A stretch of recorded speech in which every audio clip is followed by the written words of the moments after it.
여러분 안녕하십니까? 저 Good morning, 2025년 ladies and gentlemen.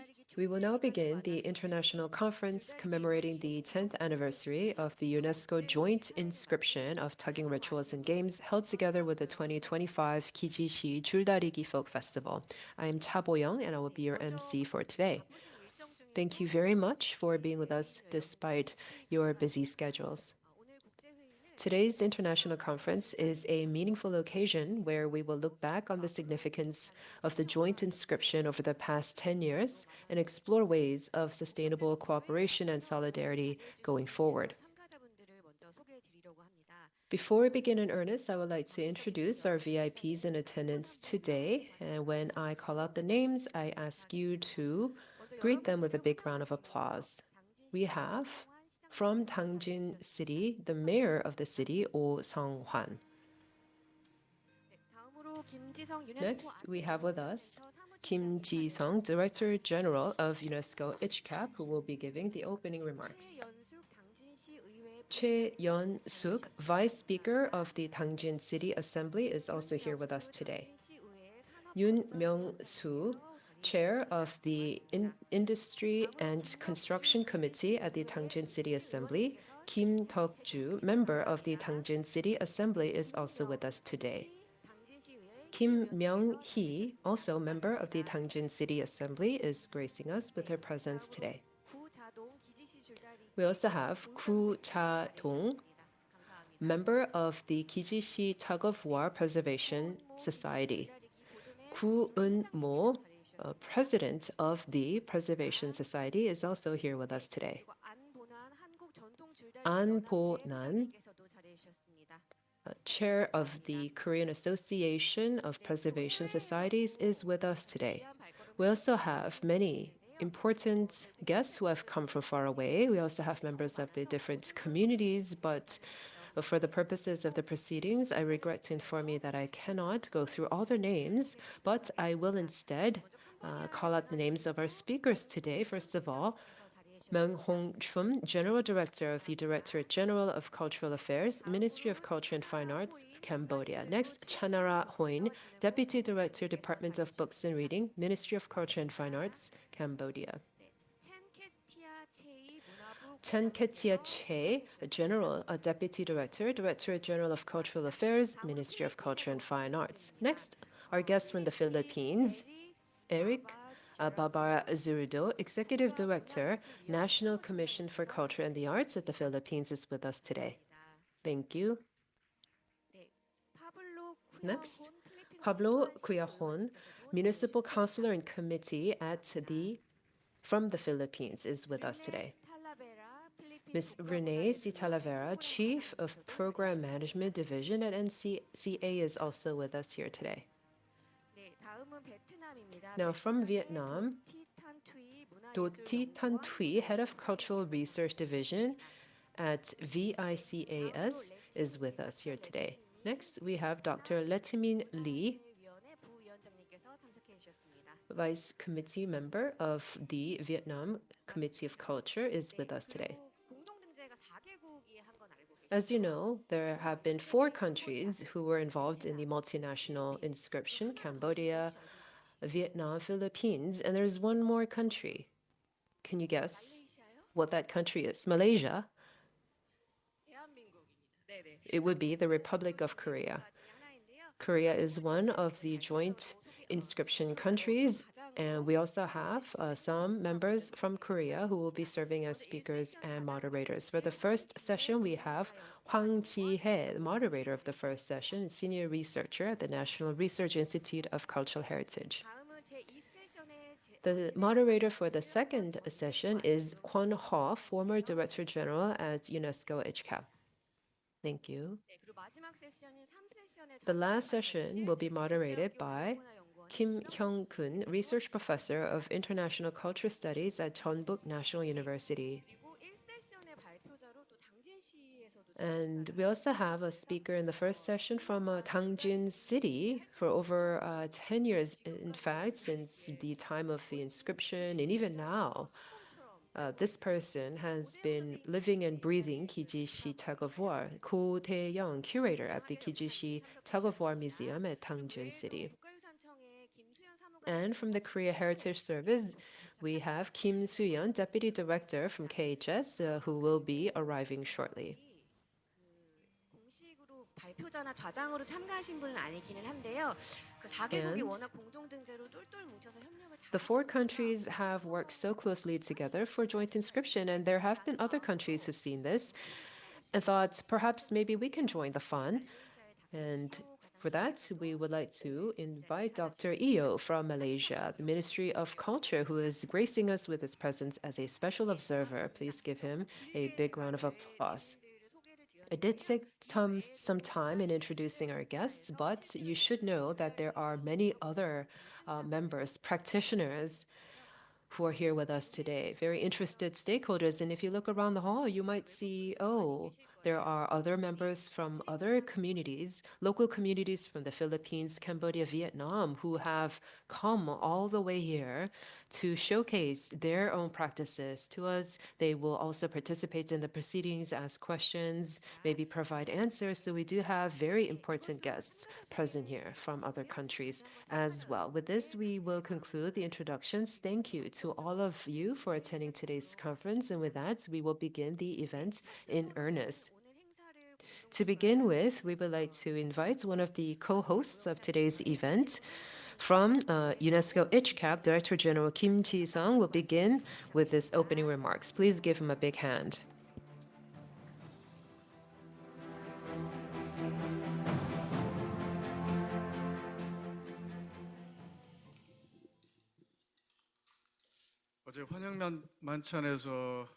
At yesterday's welcome dinner, we were able to really try a very important drink, like a very cultural drink. And I see that many people have many drinks, but I can see that you're all here today, this morning. Thank you very much for joining us.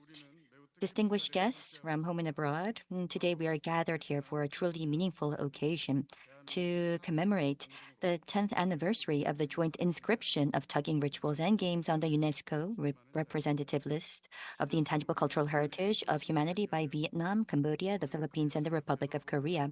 And 10 years ago, we became connected as one through the shared heritage of tugging rituals. And today, we reflect on that journey and seek to chart new directions and strategies for the future.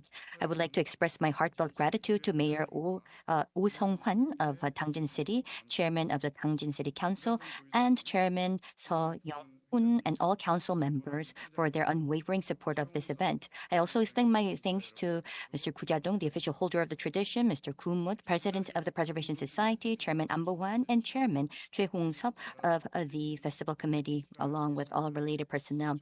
And I especially would like to extend my gratitude to the representatives of the Joint Inscription Delegations, Honorable Eric Dorado, Executive Director of the National Commission of the Culture and Arts of the Philippines, His Excellency Men Hong Chung, General Director of the Directorate General of Cultural Affairs, Ministry of Culture and Fine Arts in Cambodia, and Ms. Do Ting Tang Thuy, Director of the Research Development of the Vietnam Institute of Culture and Arts, Sports and Tourism, and all other esteemed participants. The tugging rituals that we have collectively safeguarded and transmitted reflect the local characteristics and cultures of each nation, while standing as a powerful symbol of community spirit and cooperation. Especially over the past 10 years since the joint inscription, the four countries have built solidarity and friendship through cultural heritage, which is a deeply meaningful achievement. Today's conference will not only serve as a reflection on the past decade's accomplishments, but also as a forum to collectively contemplate the future of tugging rituals. Through these discussions, I hope this will become a valuable opportunity to further develop our shared heritage and explore sustainable methods of its transmission. In closing, I would like to extend my sincere gratitude to the city of Dangjin and all staff of UNESCO ICHCAP who made this meaningful event possible. Maraming salamat, Kaman, Akun. Thank you very much. 감사합니다. 네, 총장님 감사합니다. Thank you very much, Director General. He has extended his welcome to all of our participants here today, and he has opened today's conference. Next, we would like to invite Mayor Oh Sung-hwan of the city of Dangjin for his welcome remarks. I do believe he also has words of warm welcome to greet you with. Please give him a big hand.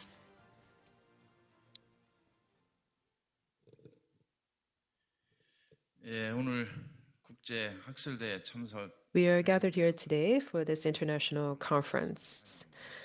A very warm welcome to all of you to the city of Dangjin. Also, thank you to Kim Ji-sung, Director General of the UNESCO Asia Pacific Center for Intangible Cultural Heritage, as well as all the staff and organizers at ICHCAP, and also our members from the Philippines, Cambodia, Vietnam, members of these delegations from the respective countries. Thank you and welcome. I hope you had a good evening last night.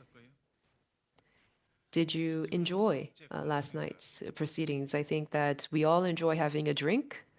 It brings us together. I saw how you enjoy the food and drinks, and I have to say I was very pleased as one of the hosts. The fact that the 4 countries came together 10 years ago to jointly inscribe this very important element, and now 10 years has passed, and we are gathered here to discuss what we have achieved over the past 10 years and where we should go in the future, makes me very glad and very proud as the mayor of this great city. I did mention this last night, but I have been working as a public servant at the city of Dangjin for 32 years, and for 4 years I was actually one of the members here at the city government who worked together closely with members of the local preservation society, with the bearers and holders such as Mr. Koo for the tugging rituals and games. And now we see this globalization of tugging rituals and games, and it has been inscribed to UNESCO list, and 10 years has passed, and I can say now as a mayor standing before you here today, I am so immensely proud and very pleased. I do hope that today's international conference can be successful so that the tugging rituals and games here in Korea can become even more promoted around the world. We have also members of the city assembly here. I hope that we can all work together to promote this great element further here locally. I know that on Sunday you will all participate in the tug of war, yes? So I ask you to stay with us until Sunday and enjoy your stay here. Have a very comfortable stay here in our great city. Thank you so much for being with us today.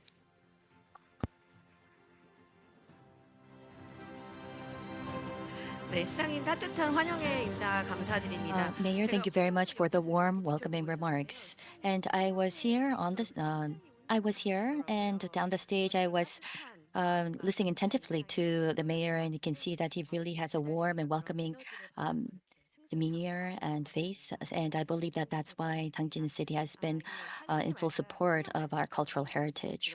So thank you very much for those remarks. And we would now like to invite our esteemed guests from abroad and hear from them their words and insightful comments. We would like to invite 2 speakers for their insightful comments. And before, I do want to mention that there are 3 other countries along with Korea that was involved in the joint inscription. We have the Philippines, Cambodia, and Vietnam, and of course we have Republic of Korea.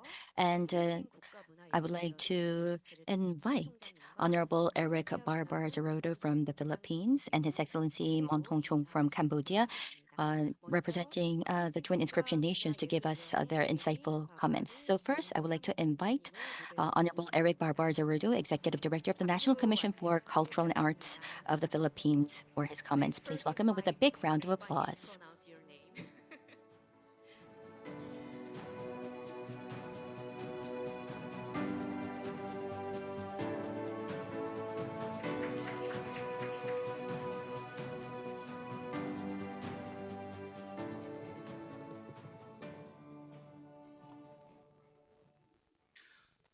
Allow me to acknowledge for this very special occasion the Director General of UNESCO ICHCAP, Mr. Kim Ji-sung, very dear friend, and also the host of this very memorable occasion, the Honorable Mayor of Dangjin City.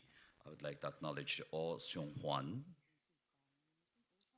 To all our distinguished guests, community members, culture bearers and practitioners, cultural workers, cultural custodians, guests from around the world. Warm greetings from the National Commission for Culture and the Arts, the Tuwali Ifugao communities in Hongduan from the Philippines. I am filled with pride and heartfelt joy as we gather here today to celebrate a special occasion, the 10th anniversary of the joint inscription of the tugging rituals and games in the UNESCO's representative list of the intangible cultural heritage of humanity. A decade ago, the world recognized the cultural significance of these powerful traditions, originating from the different parts of Asia, Korea, Vietnam, Cambodia, and the Philippines. Tugging rituals and games are festive events as well as living expressions of community spirit, agricultural heritage, and shared human values. Despite regional variations, they all carry the same universal themes of cooperation, unity, and the cyclical rhythms of nature and respect for tradition. The joint inscription of 2015 was a milestone. It marked one of the earliest multinational inscriptions on the representative list, showcasing the power of collaboration across cultures, and it reminded the world that even though we may come from different lands, speak different languages, and carry distinct customs, we are bound together by the values that these games and rituals embody: solidarity, strength, and the collective joy of coming together. This gathering is more than a commemoration. It is also a testament to the enduring spirit of community of cooperation that these rituals represent. Whether in Korea, Cambodia, the Philippines, or Vietnam, tugging rituals have long symbolized harmony, agricultural prosperity, and collective strength. Today we come together not just to look back, but to celebrate how far we have come and reaffirm how commitment to keeping these traditions alive. It is also underscored the importance of safeguarding intangible heritage, heritage that lives in the hands and hearts and the memories of our communities. Over the past decade, the inscription has brought global awareness, inspired younger generations, and encouraged collaboration among our nations. It has strengthened the bonds between communities and shown that cultural heritage is not just about the past, it is a bridge to the future. And on a personal note, I am so happy to see old colleagues, familiar faces, and we have come a very long way in strengthening and ensuring that we are friends of goodwill and understanding, binded by the ropes that we tug together. Today, as we gather in celebration, we honor not only the games and rituals themselves, but I think for all of us, let's give everyone a big round of applause. This is for all of us, and let's sustain them. Happy anniversary. May the spirit of tugging rituals continue to pull us together. Thank you very much.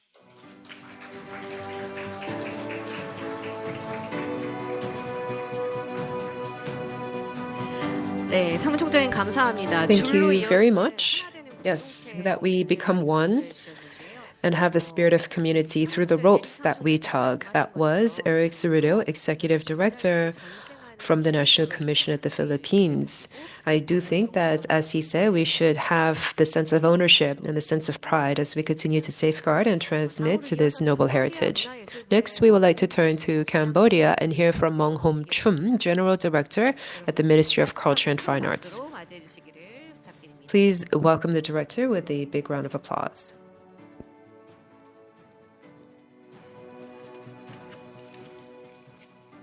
Good morning, Excellency, ladies and gentlemen, esteemed guests, and distinct college. I'm truly delighted to be here today with all of you at this significant conference to commemorate 10 University or UNESCO multinational inscription or Tugging ritual and game in Korean. It is an honor to stand among you as celebrate our shared culture, heritage, and the remarkable journey we have undertaken together over 10 years. First, I would like to extend my heartfelt thanks to the organizer from Dangjin City for inviting us to participate in this meaningful event, not only to commemorate the Tugging Ritual Festival, but also provide us an opportunity for our artists to perform Lakhon called Masdan, one of Cambodia UNESCO recognition intangible cultural heritage elements. The expression of art and tradition remind us of both unity, diversity within our shared human experience. The significance of joint nomination cannot be overstated. It presents not only recognition on our individual cultural practice, but also provide a powerful symbol of collaboration and mutual respect among our nation. The spirit of this nomination reflects our commitment to safeguarding intangible cultural heritage and share responsibility to preserve and promote this tradition for future generations. As we have celebrated 10 years of this joint inscription, let us take a moment to acknowledge the effort of 4 countries involved in these initiatives. Together, we have been a part of solidarity and understanding, paving the way for invaluable exchange of knowledge and cultural practice. For example, just last year, the Tugging game community from Korean visited the counterpart in Cambodia. This exchange enriched both communities, both offer the opportunity to learn from each other and deepen a connection to our cultural roots. Experiences like this are vital in fostering relations and strengthening the bond between our diverse cultures. They also inspire the greater local engagement and participation in the prevention of our cultural heritage. In Cambodia, interest in the Tugging game has been grown significantly since the UNESCO inscriptions.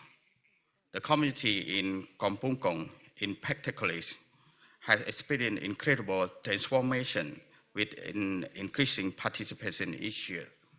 The Tugging game ritual has now become one of the most important of the annual events in their village. Recognizing the value of this cultural practice, it is essential that our government continue to support the local community and embracing in the Tugging game as a vital part of our heritage. Promoting this not only strengthen cultural pride, but also create opportunity for the community bonding and inter-generation exchange.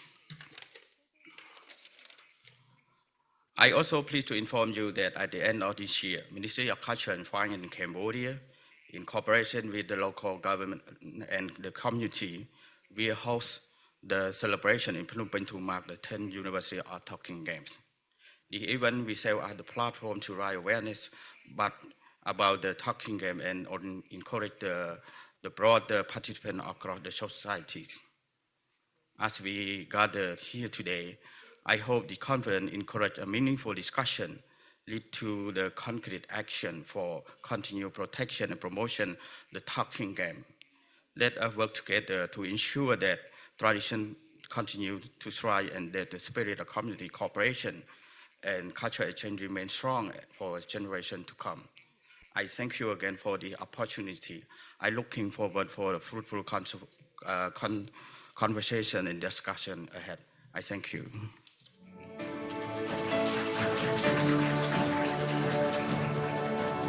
네, 홍충 국장님 감사드립니다. Yes, thank you very much, General Director, for your words. As was mentioned, this is a shared heritage.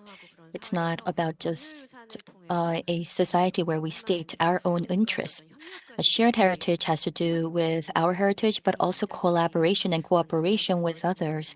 And I believe that this is truly with the way forward, a very progressive way forward. And as mentioned, in Phnom Penh, they're getting together to host another commemorative event near towards year end. And I believe that from Korea, Dangjin City, we will hope to see the spirit of collaboration continue on to Phnom Penh. And we do have one more country, which is Vietnam. And we had members from Vietnam. And we had the director general from Vietnam to join us. But due to an urgent commitment on the day he had to leave, he mentioned that it would be difficult to take part in today's event. So I do ask for your understanding on Vietnam's behalf. And also apologies were delivered to Mayor Oh Sung-wan as well as Director General Kim Ji-sung, and I would like to ask for your understanding. However, I do want to mention that in sessions 1, 2, and 3, we'll be able to hear abundant stories from Vietnam, so you may ask your questions during the sessions. And with this, we would like to conclude the remarks of the opening ceremony. But of course, I think there's one more thing we would have to do. Do you all agree? I believe, and I thought that you would all want one more part of the opening ceremony, which is, of course, a commemorative photo. And here we do have many participants on site, so I would like to first invite our speakers and moderators to join us for the commemorative photo op. And in terms of our VIPs and distinguished guests, please join us as well. And then we do have esteemed participants from the young generation, the younger generation. We do have members from the community and participants to join us for the second photo op. So first, I would like to kindly ask the distinguished guests of whom your names were called in the opening ceremony to join us for the photo op. I would like to kindly ask our staff to assist our participants for the photo op. 무대로 올라와 주시면 되겠습니다. Yes, please join us on the stage.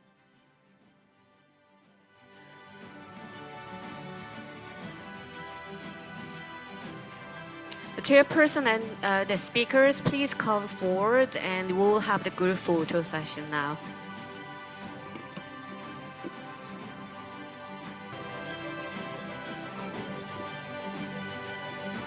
I think we need to be squished a little bit. Come closer to each other. 네, 감사합니다. 저희 커뮤니티하고 사진을 한 장만 더 Yes, 찍으시면 thank you very 어떨까요? much. And we would like to take another photo with the members of the community, the younger generation. Please join us. Please come forward.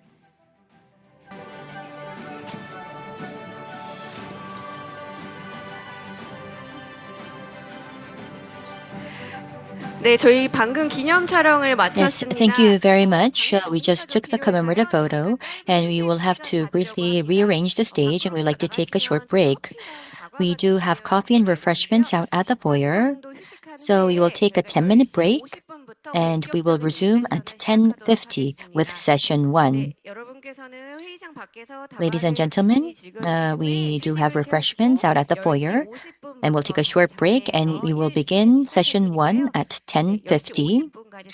So I will see you back in 10 minutes. Thank you very much.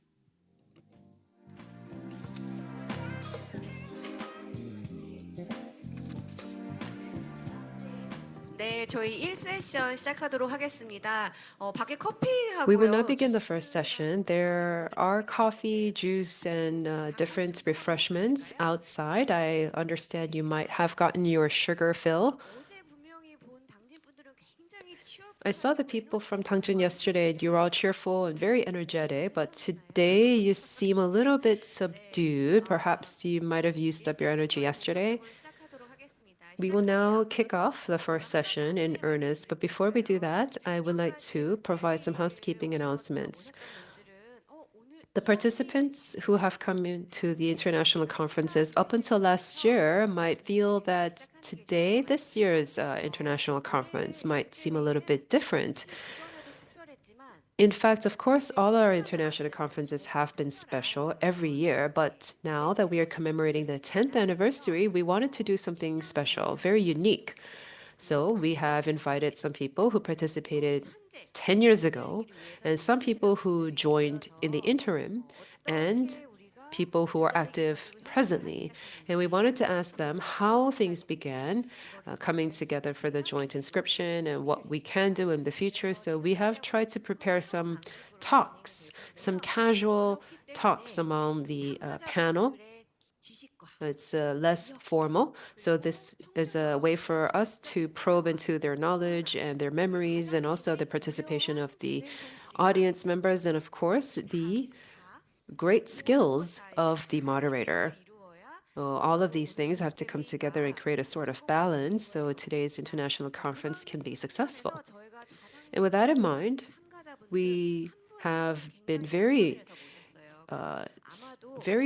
careful in curating our moderators and our panelists so that we can hear some stories and anecdotes that we have not heard in the past. I do hope you can look forward to the proceedings. For the first session, of course, the most important session, because this is the first session, and we really thought long and hard about who to ask to be the moderator and the speakers. So you see here, there are some new faces on the panel. But there are also some people who have lived like a fossil with tug of war, who've been here since the very beginning. So they can tell us about the very beginning and about what's happening now. And it's going to be a very dynamic talk. So we're going back to 10 years ago, 2015, to hear about the recollections and the retrospectives from then. And for that, we would like to invite our moderator, Hwang Ji-hye at the National Research Institute of Cultural Heritage. I am so looking forward to the first session, and I have very utmost faith in our moderator. Please give the moderator and the panel a big round of applause. Hello. We are here gathered today for the International Conference commemorating the 10th anniversary of the joint inscription of Tug-of-War. As has been introduced, I have been very carefully selected to be the moderator. Today, I am Hwang Ji-hye of the National Research Institute of Cultural Heritage. It has been 10 years since 줄다리기, or the tugging rituals and games, have been jointly inscribed to the UNESCO lists. I am so moved and so touched. I did participate in the inscription process early on. And because of that connection, I have been asked to come here every year and to meet with you. And this is a great personal honor for me. In this first session, we're going to discuss the past 10 years of the joint inscription process and talk about what happened 10 years ago. And we do have people here who might tell us a little bit more about that. Let me introduce our panelists, first of all, from Korea, Ko Tae-young, curator at the Gijisi Tug-of-War Museum from Dangjin City. Please give him a big hand. Next, we have from Vietnam, the Institute of Culture, Arts, Sports and Tourism. We have Dr. Do. And from Cambodia, from the Department of Books and Reading, Ministry of Culture and Fine Arts, Chinara Hoin. And lastly, we have with us Municipal Council and Committee Chairperson on Tourism and Cultural Heritage from Hung Duan, Pablo Cuihon. As our MC has explained, for this session, we're going to look back 10 years ago and go back to those vivid memories 10 years ago, leading up to the inscription, and also the different safeguarding measures and the efforts put in by the communities and the different academic exchanges that have followed after that. And we would also like to touch upon the future. Where should we go from here? What are some of the safeguarding plans that we have? What is the value and the significance that the different countries are placing in their respective tugging rituals and games in the future? So these will be the three key points that we would like to discuss. So we would like to kick off our discussion in earnest. Korea's Korea's representatives tried to launch the inscription, the nomination process, and it was the city of Dangjin that started it all, and KHS and ICHCAP. These were the stakeholders who tried to initiate the nomination process. Can you think back to that 10 years ago? And maybe we would turn to Mr. Ko. How did the proposal first come about? What was the process like? Yes, with regard to the joint inscription, it was a new attempt, and we were, of course, unfamiliar with all the process. There was a change in the overall process of the nomination. There were cases where countries all came together with a similar cultural heritage, and there was an attempt made to try something different to see what other process would be possible. So, of course, back then it was CHA, and now we have a different name for the organization, and there was a national posting type of process that was involved. It was April of 2011 when our museum opened. And in the process of opening this museum, we've looked into where the tugging rituals take place nationwide. So we had the basic information, and therefore we were able to really go into and understand that there's transmission taking place of tugging rituals in Southeast Asia. And I believe that we were quite fortunate to actually be selected as a cultural heritage for the nomination. So yes, as Mr. Ko has mentioned, it's true that Dangjin City may have kickstarted the process, but in Korea, there are many regions where we do have national heritage and local heritage where it has been transmitted, the tugging rituals. And with that impact, we've been seeing transmission efforts taking place already. And I think Dangjin City was able to really coordinate the process. So then, we do have ICHCAP and our Organization for National Heritage, and the communities came together to pursue this nomination and has actually suggested to other countries as to what they would think about the joint nomination. And I would like to understand, for the countries that have actually received the proposals and suggestions, what was your take on this? And were you aware of the fact that tugging rituals and games took place in other parts of the world? So I would like to first ask maybe Pablo, were you aware of this when you first received the proposal from Korea? What was your take? What was your impression? Well, last year we joined the delegations of our municipal mayor to witness this very important celebration and a tug-of-war celebration. And now the mayor also, since it's political time, he extends his apologies for not coming because it's election time in our municipality, in our province, our country. So he sent us again as representative.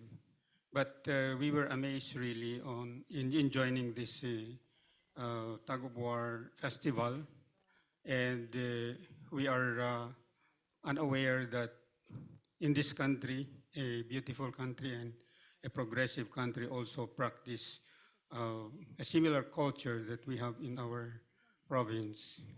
So we are very, very, very glad, and this joint inscription is very important. And now, as if we are a community of, we are a small community worldwide because of this tug-of-war festival. Thank you. 네, 말씀 감사합니다. Yes, thank you very much for those comments. So it's true that we're actually transmitting the very similar heritage, but the fact that such heritage exists at neighboring countries is something that's quite outstanding and it's quite welcoming. So in Vietnam, what did it feel like to receive this proposal and suggestion from Korea?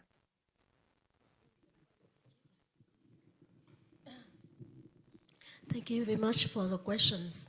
And first of all, I would like to express my honor, and I feel very moved to be here because time's flying, and I remember more than 10 years ago, I think, nearly 13 years, I think, because the inscription is officially announced in 2015, but it takes us about 3 years for preparation. So I feel so happy and honored to be here and to commemorate this anniversary as our joint effort and individual to celebrate cultural diversity in Tugging ritual and game. I remember when I first received the proposal from Korea in at the time it's in international symposium organized in Indonesia on safeguarding intangible culture, networking and measure for Asian country. And that's on the final day of the conference. We have meeting with Korean delegation and Cambodia delegation, and in which meeting the Korean delegation actively propose a multinational nomination, and I highly appreciate the pioneering role and initiative. So that meeting sparked our shared interest and a vision for a future multinational nomination, and I feel quite amazed and surprised because of the diversity and also commonality in our tugging and rituals practice that we share information in that meeting. And when I would like to acknowledge our college significant contribution to this, as we have a Miss Lady Ming Lee here. At that time, she worked as Deputy Director of the Vietnamese Cultural Heritage, and I think she is the first person to make connection with Korean and inform me about this new, and she asked me to prepare a presentation and very quick research about Tugging ritual game at that meeting.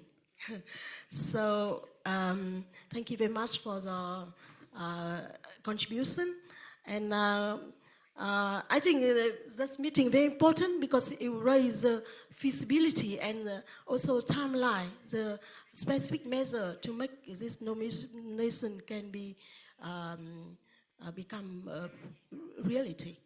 And after that meeting, I come back Vietnam. I report to my director, and we report to the higher government officer about this possibility, and we try our best to make this possible. So what a very big effort and a long way to get this very big anniversary and our successful result. Thank you. 네, 말씀 감사합니다. Yes, thank you very much for that. Yes, and as Ms. Choti Tan Tui has mentioned, she's mentioned about the past 10 years of the journey, the very first initial meeting in Indonesia, where there was a Southeast Asia networking meeting hosted by ICHCAP. So there was this meeting where there were the proposals and suggestions for a joint nomination for tugging rituals and games. Thank you very much for sharing with us the process. And with the very first proposal, and that point in time, she's really mentioned the moving moment back then. So thank you very much for sharing. And in Cambodia, I do believe that you've also had your thoughts, your emotions that have crossed upon when you first received the proposal. So could you also share that with us? What was it like to receive the suggestion and proposal? Personally, my team and I was truly excited and inspired by the idea of the multi-nomination for the tugging ritual and game, and it feels like a powerful testament to the shared cultural heritage and its value that transcend national boundary. And the proposal itself highlighted the importance of the cooperation and solidarity, which is the central of the this tradition, and it's emphasize the significance of the preserving and also celebrating for this cultural practice, and we train that we can pass down generation to generation, and the multi nomination feel like a wonderful opportunity working together to safeguard our intangible cultural heritage concerning to the Tugging and game. And you know, so far as you know, that Tugging a game that's related to the culture of the cultivating, rice cultivating. But you know, before 2012, when before we got the proposal, the Ministry of Culture and Fine Arts also list and invented the Tugging ritual and game into our national inventory list. So exactly we know that the meaning and the the meaning behind the Tugging ritual and game that's related to the rice cultivating ritual and festival. So it is very common for the Asia country that we can, and we hope that one day we can nominate it into the multi nomination on UNESCO list. And so exactly in 2012, we got the proposal from the state party, and successfully in 2015, we can nominate it into the multi-nomination. Okay, thank you. 네, 말씀 감사합니다. Yes, thank you very much for sharing. So in Cambodia, you can see that this was also a very meaningful event.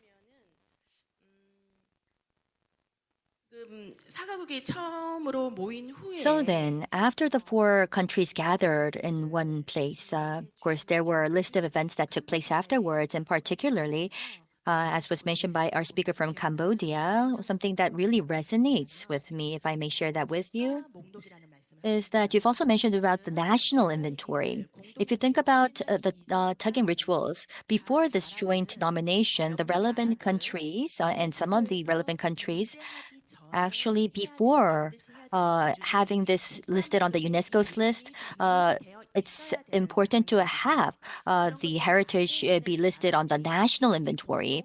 And in the case of countries that did not have this on their national inventory, if they want to get on the UNESCO list, there are specific processes that were necessary, and I believe that countries actually were able to go through a learning process of how this should happen and how this should unfold. So thank you very much for sharing with us the process. So yes, the four countries came together to engage in joint nomination. But then again, if you think about Tugging rituals and games of the respective countries, under what meaning and by using what materials, we did not have a lot of exchange and information on our respective Tugging rituals and games, so we weren't familiar with our respective heritage. So then, what was the next process? Of course, it's the importance of local surveys. So local surveys took place.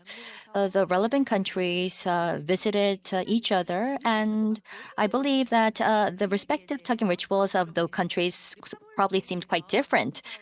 So I would like to understand, Mr. Pablo, you've been very much focused on the transmission of the Tugging rituals in Hongduan. So could you maybe share with us the very first instance when we saw the rituals take place in other countries? What was it like? We, before anything else, we'd like also to thank the National Commission on Culture and the Arts and in our country and UNESCO for assisting us and helping us in this joint nomination. And of course, other stakeholders in our municipality and country who had been very interested in pursuing the nominations of one of our intangible heritage to UNESCO. There have been a lot of developments that happened prior to the inscription, and I think this river tagging of ours in the province of Ifugao is already being practiced a long time ago, and it's just an added value that this time we were able to being recognized internationally. So with this, the local government unit had been doing a lot to really sustain its practice. This is a practice related to agricultural the agricultural cycle and the rituals. So if we have to sustain the rice terraces, we really have to sustain also this kind of ritual.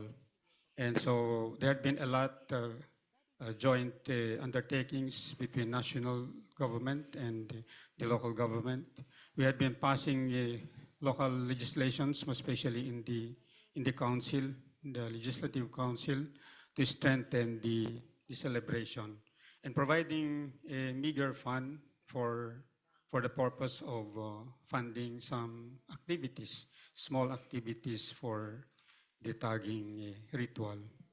So I think a lot more will be done because the local government unit is planning to extend the participation because there are some parts of our municipality that also practice that tagging ritual, including some barangays of the municipality of Banawe, which is an adjacent municipality in our town.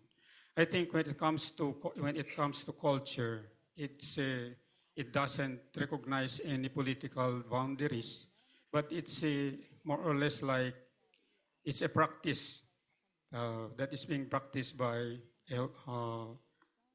a certain people. So right now, the role of the local government unit is to sustain it, and we are very glad that we have been participating in this kind of conference, international conference, and most especially we'd like to appreciate the efforts of Dangjin City here in your country, Korea, for always inviting us, and it's a big gratitude. We would like to express our gratitude for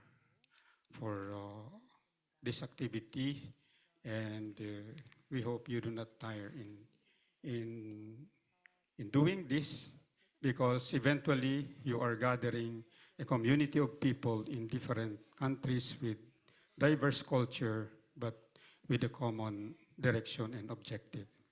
Thank you. 네, 선생님 감사합니다.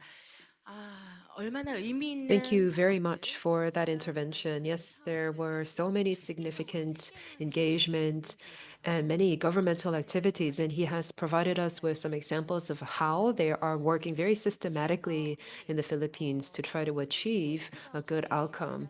In the back, you were able to see the Ifgao tugging rituals and games element being practiced. I know it looks so interesting. There might have been some of you who have seen this before. Maybe some of you have seen this for the first time, but you can see the site where it's practiced, the materials used. It's so interesting, and as we've heard from many of the other speakers, this is a testament to celebrating the agricultural tradition, solidarity, cooperation, unity. So these are some of the values that we share, actually, these many countries share. Thank you very much. So Dangjin City was able to initiate this experience, and I understand you took the opportunity to visit the Ifgao community. Do you have any interesting episodes from then, when the Koreans visited the Ifgao community?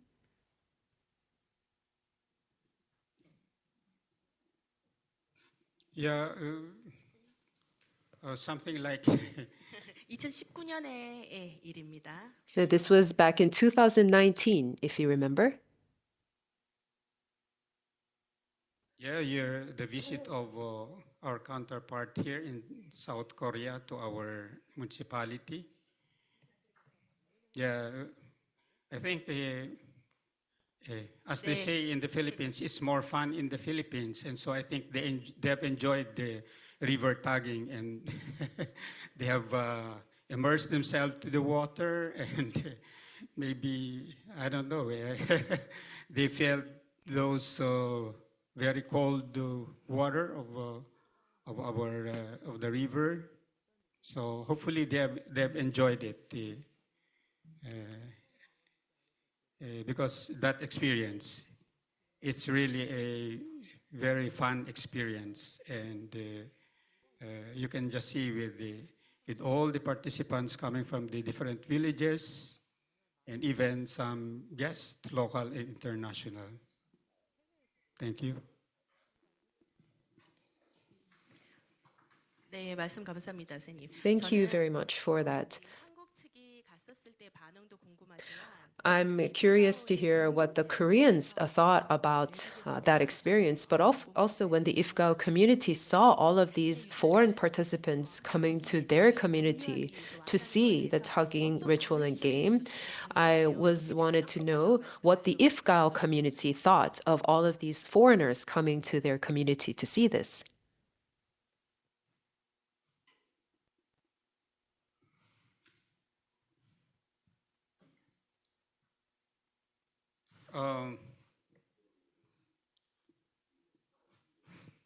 Well,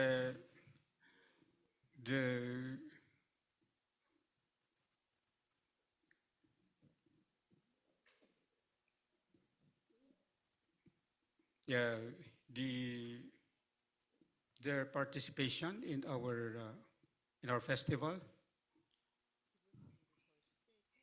Well, they were able to immerse themselves to our ritual, our practices, our river tagging ritual. And of course, more importantly, they're having immersed also themselves with how warm our hospitality, our people, even we live in a remote village of the country. Thank you. 네, 말씀 감사합니다. Okay, thank you. 유네스코 무형유산의 공동 등재는 Well, this joint inscription of ICH in UNESCO has many different significances. But really, the communities, such as the Ifugao community, I think it's important to see what they think. So we were trying to ask what the Filipino communities thought of these foreigners coming in.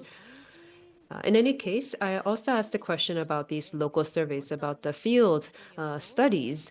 I was wondering, Dangjin, what was your experience like going to these other countries to participate in the field studies? Well, after the inscription, we went around to these many other countries to engage in the field studies. I think it was almost like seeing something just on TV, maybe reading in the books, and then you go there and experience it live. It was such an amazing experience, and it was fun to see because they are similar to our tradition, but also very different and very unique. And some of these countries, their locations and the communities, I'm talking about the remote villages and the remote communities, they're not easily accessible. So it's difficult to see because they're not easily accessible in terms of direct flights. They're not tourist attractions. So every time we visited, however, I remember that the warm welcome that we received from the communities and also drinking a lot of liquor and wine, that's really top of mind right now. But in any case, I do recall how much fun we had. In the case of the Philippines, I remember the river, it was really strong. The flow, the current was very strong. It was cold, yes, also, but the current was so strong that we were very amazed that they could even engage in a tug of war there.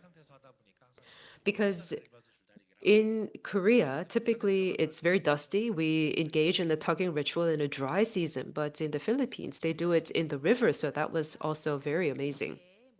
Yes, the tugging ritual brings us together as one, but the drinking after the ritual is also something that brings us together as one. That is very important as well. In terms of these field visits, these field studies, is there anyone from the Cambodia or the Vietnam who would like to add to this? To answer this question, like our Korean friends said, after we got the proposal from the state party, we conduct an extensive research related to the tugging ritual and game, and based on the historical record. And also we conduct an interview with the local community elder, some practitioner, and also the cultural expert in order to understand or capture the history and the story that are relevant to this tradition. And we also engage and participate in the local community in order to understand in detail about the social and significant culture for this tradition for their living. And for the significant challenging is about the community trust. I mean, building in community trust is take a very long time, and as you know about the researching in the local community. But we have very short time to prepare the multi-nomination for this traditional.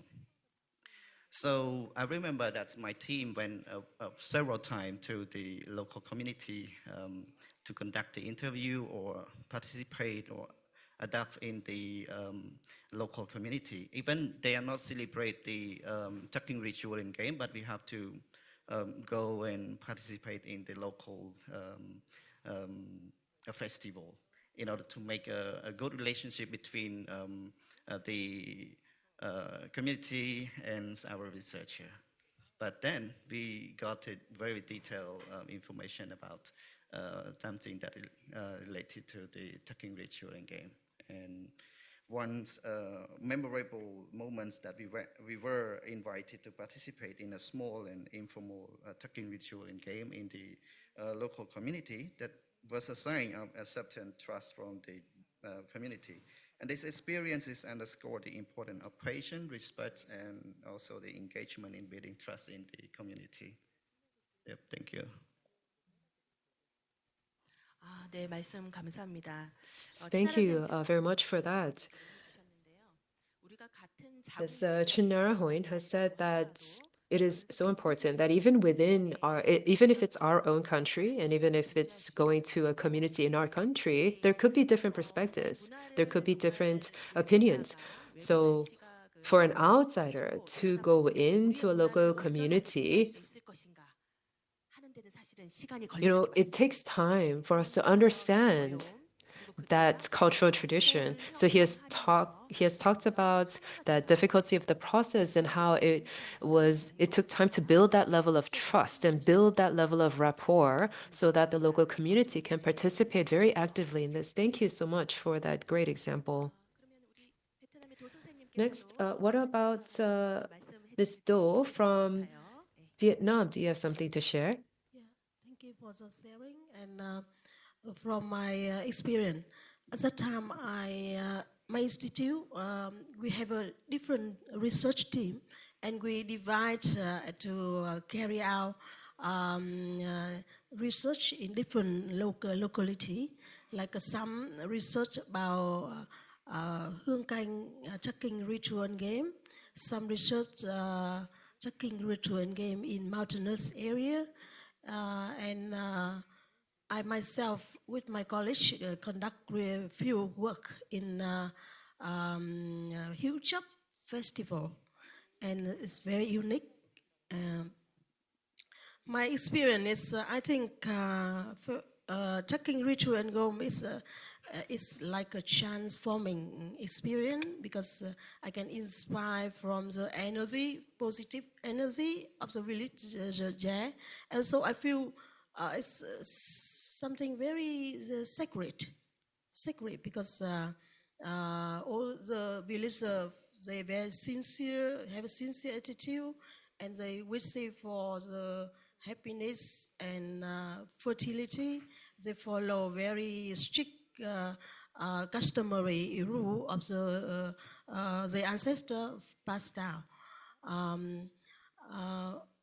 For Hilltop, it's very unique because I find the villagers still preserve very well the tradition, and even in cold weather, all the players need to keep the upper body in bare, no with shirtless, and they have barefoot.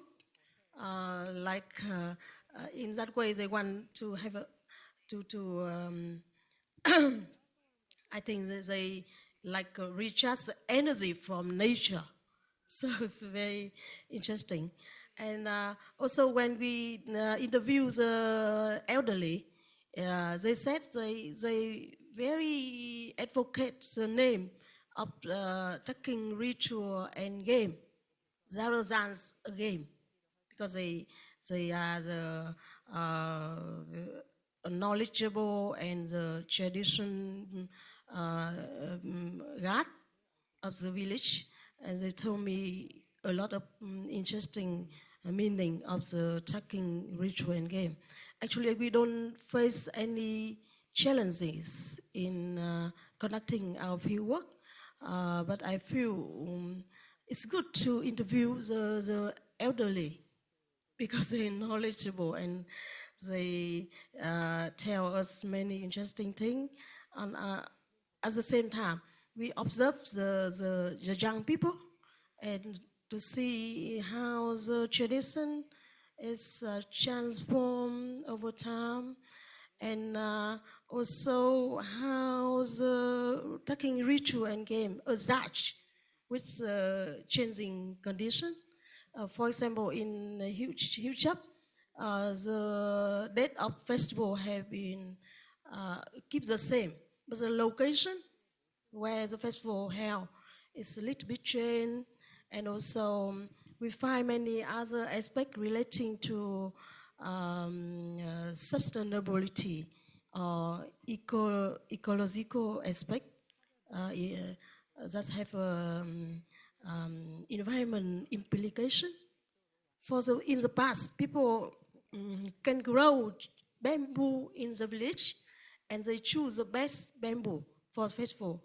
But due to the urbanization, there are no bamboo at all, and people have to go outside to the mountainous area to buy bamboo.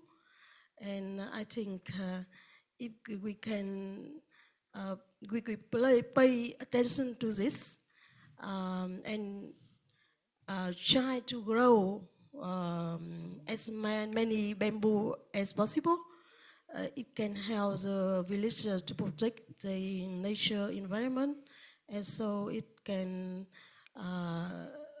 is an efficient means to keep the tradition passed down smoothly. Yeah. There are many stories, but I think it's time limit, so I just have some comment. Thank you. 네, 또 의미 있는 말씀 너무 감사합니다. Yes, thank you very much for those meaningful words, because many countries with modernization and industrialization, it's true that we cannot actually break free from the impact that comes from this. However, you can still see that communities in their respective regions and spaces have been really focused on transmitting the invaluable heritage. And I believe that that probably was a very moving experience to see things like that happen in other parts of the world. And amongst your comments, you've mentioned that in these moving times, in order to transmit this heritage, how can we actually find a way to connect with reality and with the present times? And I believe that this is not only the case for Vietnam, but it's probably the case for other countries around the world. I'm pretty sure that you're all trying to really look into how you can transmit this very important culture, and this probably resonates with a lot of us. So yes, we've talked about the interesting cases of in the situations throughout the local survey process. So it's true that through these local surveys, the countries were able to really understand and really get acquainted with the respective cultures. And there were, of course, various opportunities to talk about this in an academic format. And I recall it was 2013 in Dangjin City at this very museum where an international symposium took place. And that was one of the attempts that I've just mentioned about an academic type of movement or attempt.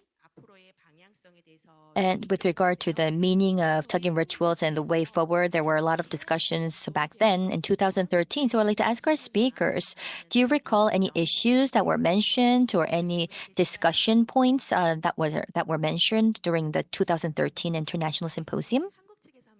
Or maybe we can ask Mr. Ko to share with us his take.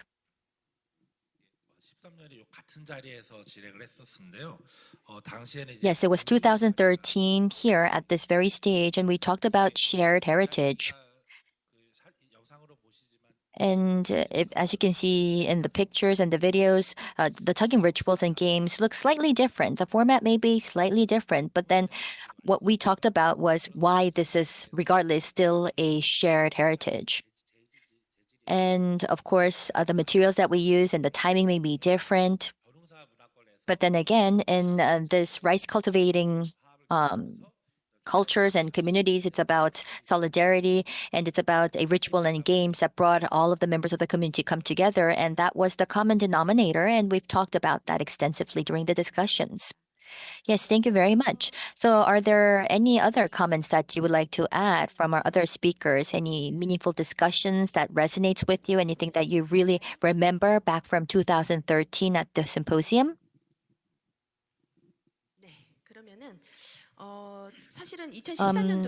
If not, well, if you think about 2013 at this Tug-of-War Museum, that symposium took place, and on that very same year in the fall and winter season, we've also had 2 other meetings. So it was about putting together the joint nomination file. And countries, of course, this experience was probably quite different because it's a joint nomination. So there is just limited space, and in this limited space of paper, you needed to go into describing the values, the transmission methods, and the future direction of each of the individual countries. And it was about summarizing this in this limited amount of space of file. So I believe that the countries really did have discussions to talk about word for word, the phrases. So it started off with the first draft, revisions. Also, there was this iterative process amongst the countries.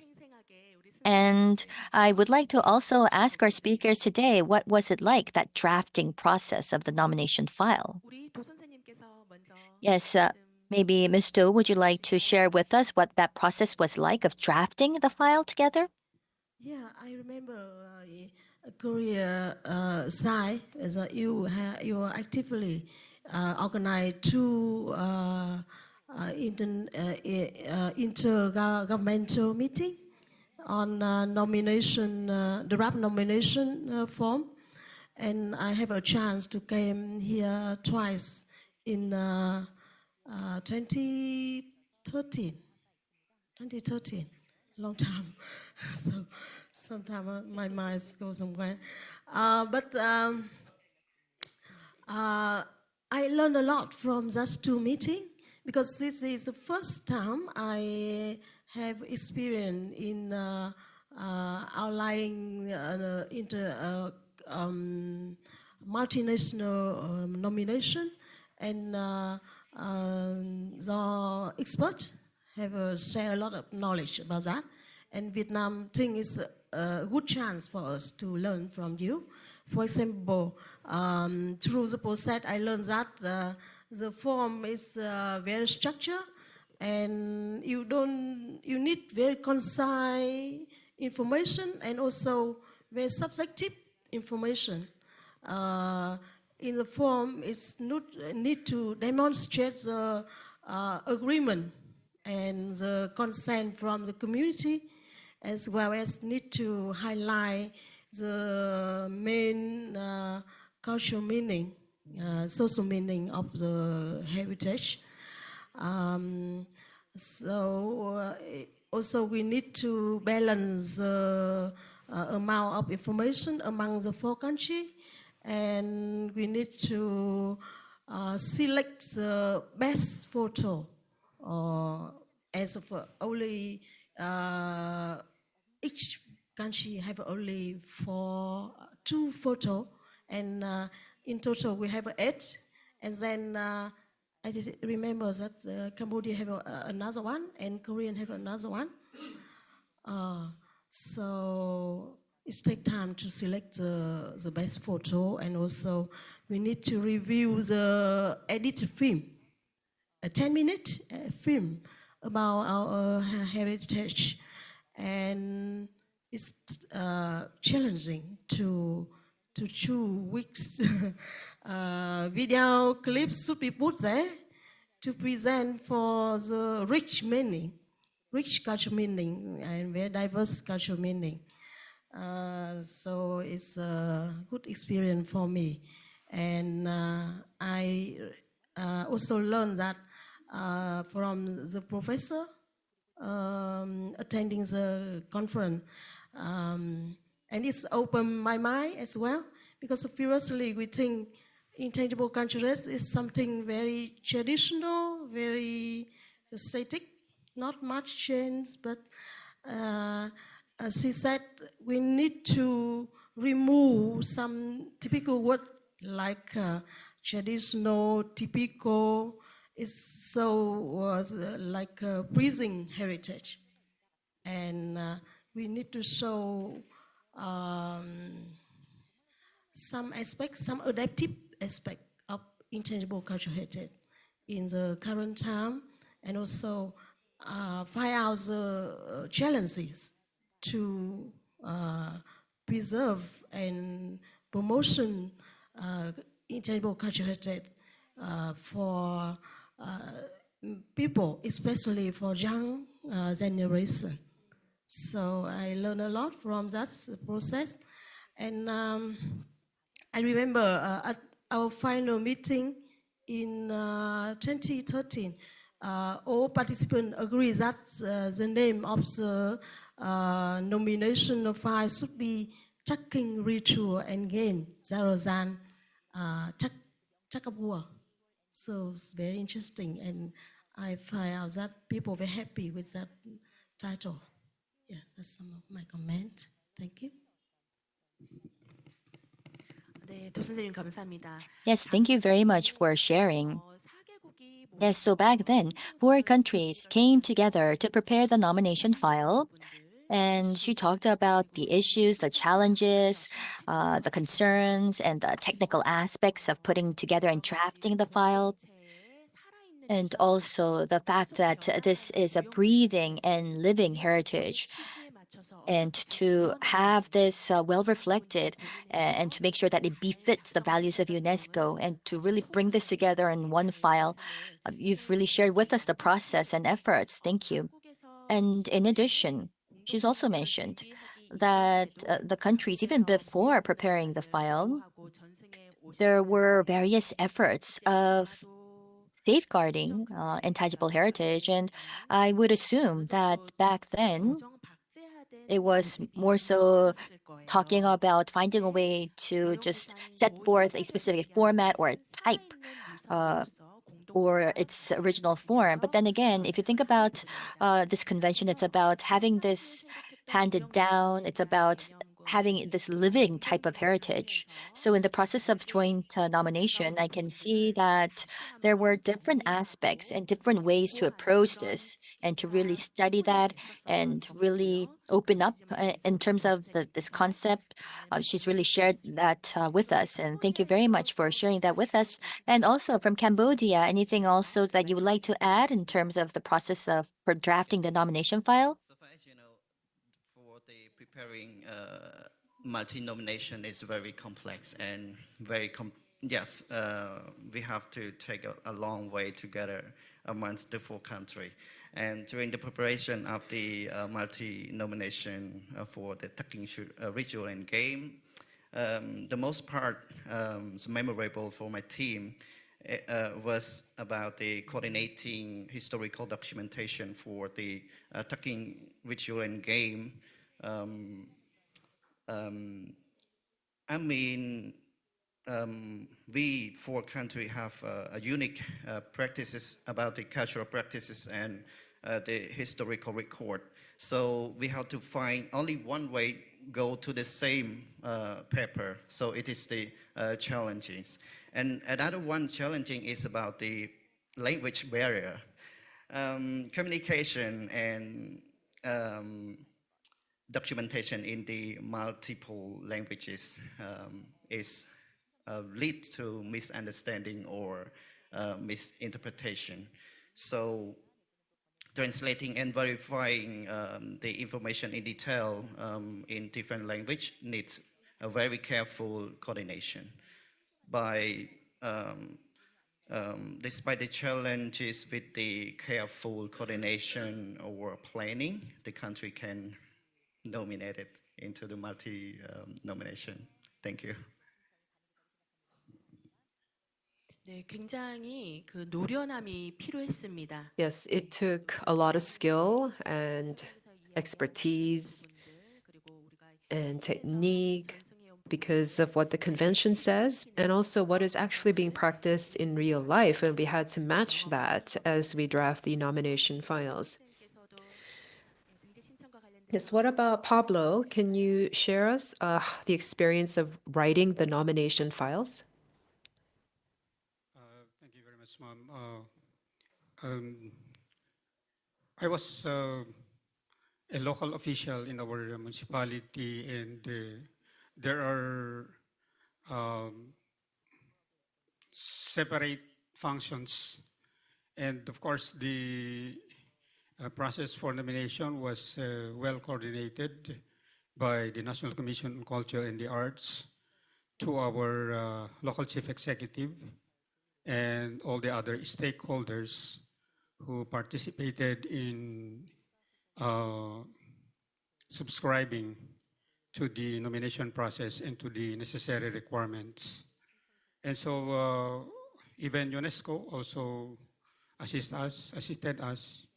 And it's quite very interesting that our river tagging was easily being accepted as one of our intangible heritage and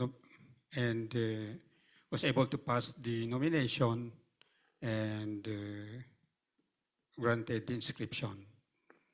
And also there are participations also by our stakeholders, most especially the community and also even the academe. So these are the contributory factors that has contributed to the inscription of our intangible heritage. Thank you. 네, 파블로 쌤 중요한 말씀 감사합니다. Thank you very much for that. Important points, Mr. Pablo, because the communities have, in some cases, for hundreds of years or even thousands of years, they have practiced this element. It's very difficult to translate that into a few pages of a paper, but there were so much cooperation across many levels of many stakeholders to try to fulfill this process, and that is very noteworthy. The four countries have come together to cooperate, and then they submitted the nomination files. But it did not happen right away, because in the preliminary evaluation, we received the refer decision from UNESCO. And this was when the four countries went into shock because we worked so hard, but instead of inscribe or not to inscribe, we got the refer decision. So what happened then was the four countries engaged in diplomatic efforts and tried to supplement our findings. And finally, in 2015, we were able to successfully inscribe. Dr. Lee, or yes, I think you contributed so much to this effort. Joint inscription is not something that is done by one nation alone. And even it's not just one sector across different nations. Many levels of stakeholders across many countries have to come together for a successful multinational inscription. And I don't think I need to ask you what the response has been from your people after the inscription. I'm sure they were very pleased.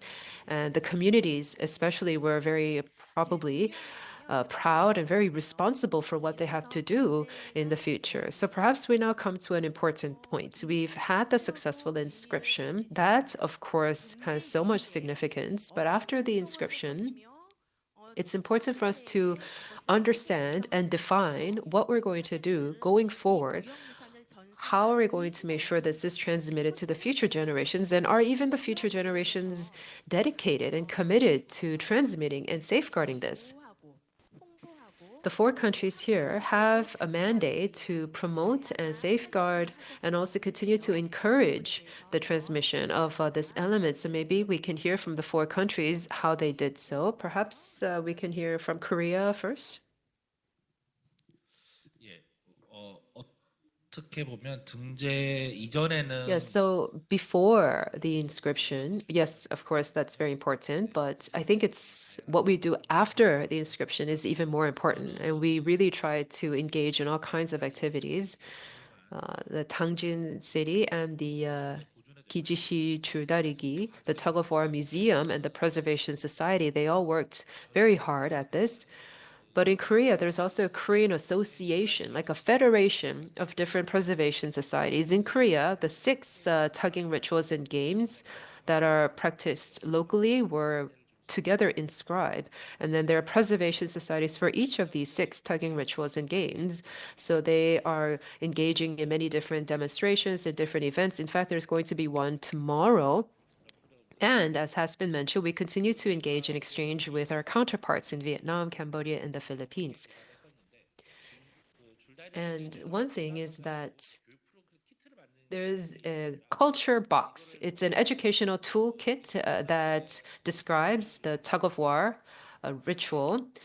And this can be used in education. And it's not just says that, oh, our tugging ritual is important. Oh, Korea's tugging ritual is important, but it goes beyond that. It talks about what the different countries have together and the diversity and also this unity in spite of the cultural diversity that we share in common. And this toolkit was also highly regarded, and that was also something that sticks out in my memory.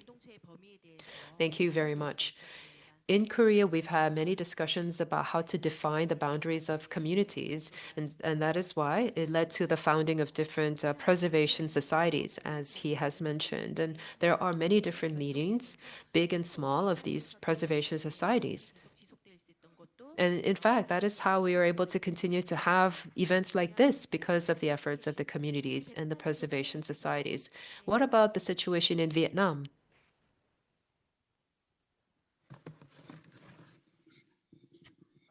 Yes, in Vietnam, I think after the inscription, people pay more attention and have a better understanding of tugging ritual and game. So it's very good. And I remember in 2015, the government nominated the event of joy inscription of tugging ritual and game as a culture event of the year. So people feel very happy and feel with joy, and also it's good. It's very good to rediscover the past, and to raise the awareness about the cultural meaning, and I think also yes. Also, I think it's encourage people at different level to have the share effort in preserve and develop tugging ritual and game as a value cultural practice. For example, the researcher they carry out more in-depth research about that. Why the local villagers they very proud, and they teach the children about the tradition. On the other hand, the government they invest more money to safeguard and to rebuild many relics. So they create the cultural space for the intangible culture to be practiced. An important thing is that tugging ritual, tugging game was introduced in the primary and secondary school, and it's widely practiced by students. So I think it's raised awareness, and also it make people proud about the culture, and also it takes time for people to make comparison with other country, Asian country, and I take my time to write several articles published in academic journal, and also I write some news, some press. So it's a good experience for me to have a different type of writing. And I feel happy that people have a better understanding of tugging ritual game with its full meaning. Thank you. 네, 협약에서 얘기하는 우리 무형유산의 가시성. Yes, this is the visibility value that we talk about in the 2003 convention. So that was very inspiring to hear. Maybe we can hear from Cambodia and the Philippines just briefly about that last question. Okay, thank you. After the multi-nomination for the tugging ritual and games, maybe we have the same reason to promote this traditional to the social or the global, but the difference is about the resource to promote. Okay, because of the time, I will mention only the very important points that our country have do. One's related to the Ministry Culture and Fine Art. We also organize the annual conference every year for the promoting this tugging ritual and game to the community. We invite the local community to participate and share their experiences that related to the problems or something that they need to promote to the next generation. And one more thing important that I'm a little bit late to 2018. The Tug-of-War has been incorporated into the educational program for the primary school. This is very good after the nomination. This program is organized by the Ministry of Education, Youth and Sport in Cambodia. Thank you. 네, 교육부 교과서에 Yes, to hear that it was included in the educational curriculum for the schools, for the primary schools, that is really inspirational to hear. I think that this is a great value project that other countries can learn from. What about from Mr. Pablo in the Philippines? What are some of the efforts in education and promotion after the inscription? Thank you very much, ma'am. Since our inscription, the challenge now to the local government unit and all the other stakeholders is for its sustainability. And one that we should look into is the knowledge transfer or to the next generation. And with this, the local government unit is trying, in Dongduan, is trying to create the School of Living Tradition, or the SLT. And of course, the ritual itself is an indigenous school of living tradition. For as long as people will participate, children and of all ages, they can learn the ritual, and hopefully they will love it in the future, and they will practice it. But I think it's also very important to include other stakeholders like the academe, and of course with the assistance of the National Commission on Culture and the Arts, UNESCO, and I think even the Department of Tourism is also trying to assist in the sustainability of our river tagging ritual. And with regards to the academe, our only university in our province is also assisting, and they have put up a Punok Museum, or the river tagging museum, wherein you can, if you're going to visit again our place, then you can see all the activities and all the write-ups with regards to our river tagging ritual. And so these are some of the efforts of the local government unit, and we are also assisting, or we are doing some local policies that would enhance the preservation and promotion of our river tagging ritual. Thank you, ma'am. And may I add, as part of the School of Living Tradition, we have here some of our participants from one of the university in Baguio City, and I'd like for them to stand up to be recognized. And that's part of the knowledge transfer. They'll be doing the river tagging ritual. Thank you. 네, 전승을 위한 이런 활동들 사실은 Yes, so the efforts for transmission. In the nomination file, it also indicates what kind of activities are underway to continue on with this value into the future. And you can see that the 4 countries, more than what was indicated in the nomination file, there were so many efforts that were put together in addition to the plan that they had. It's truly welcoming to see how well they're initiating and implementing the plans, and I believe that this probably befits the value of UNESCO. And I think that it's now time to wrap up session 1.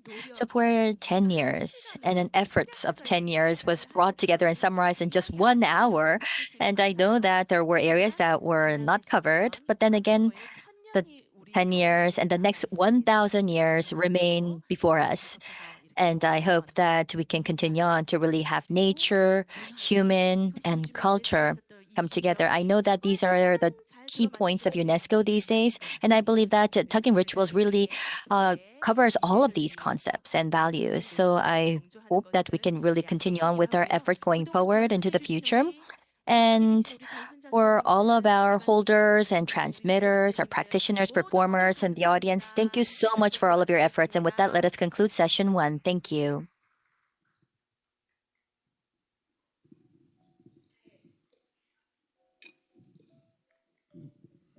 네, 우리 황지혜 연구관님 너무 Yes, thank you very much, Senior Researcher Huang. That was wonderful facilitation, and we did make the right choice for you to really start and kickstart session 1. So yes, for the past 10 years, we've been able to go into the key aspects of that very long journey. Thank you so much. And here in our seats, we were able to see this panorama really open up before us. So thank you very much, moderator. Thank you to the speakers, and a big round of applause, please. Thank you very much. Yes, thank you. And this brings us to the end of session 1. And we will now take a 2-hour lunch break. And at 2 p.m., we will begin with session 2. So we do have a long lunch break, and I can see that outside there are many things to enjoy. We do have wonderful weather, so please enjoy your lunch break. And one point I do want to mention that we weren't able to put together a lunch venue due to limitations of our space. But there is a goodie bag that will be provided for all of our participants, and we do have some kimbap and refreshments inside, and we also have a token of appreciation, a souvenir. So take a goodie bag, and I will see you back at 2 p.m. after lunch. Thank you.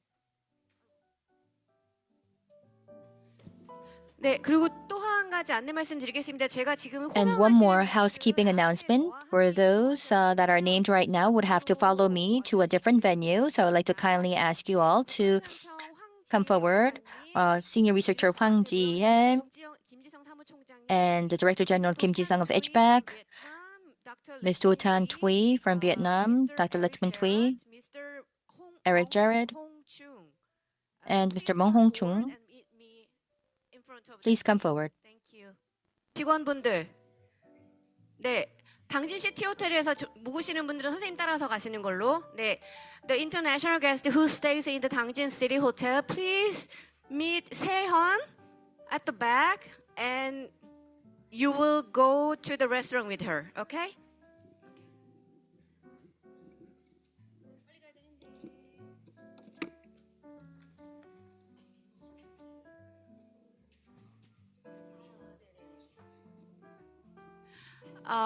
통역기는 지금 반납하시고요. 이따가 올 때 다시 받아서 사용하셔야 된다고 합니다. Please return your interpretation device on your way out, and then they will provide the device again once you come back to the meeting room in the afternoon.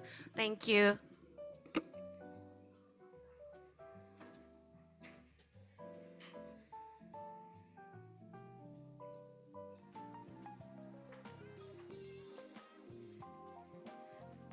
감사합니다.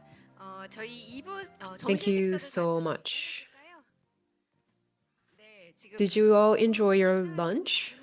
I think that this might be a little bit of a lazy time for all of us, getting a little sleepy after lunch since we're full. Let's all do a stretch.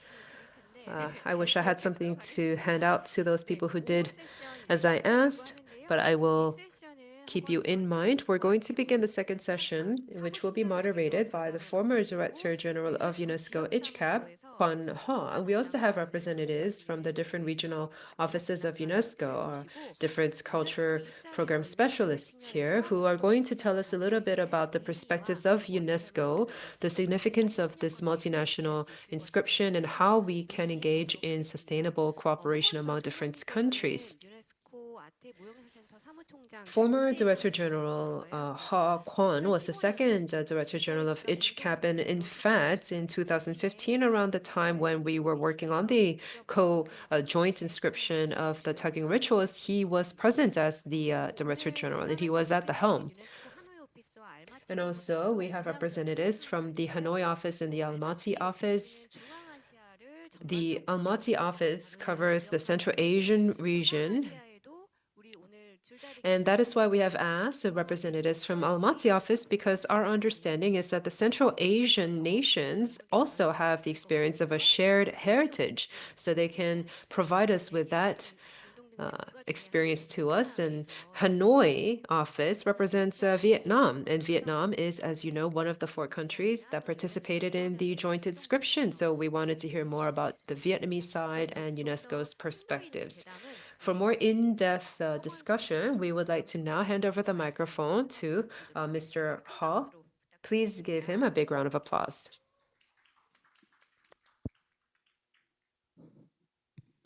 Good afternoon, ladies and gentlemen.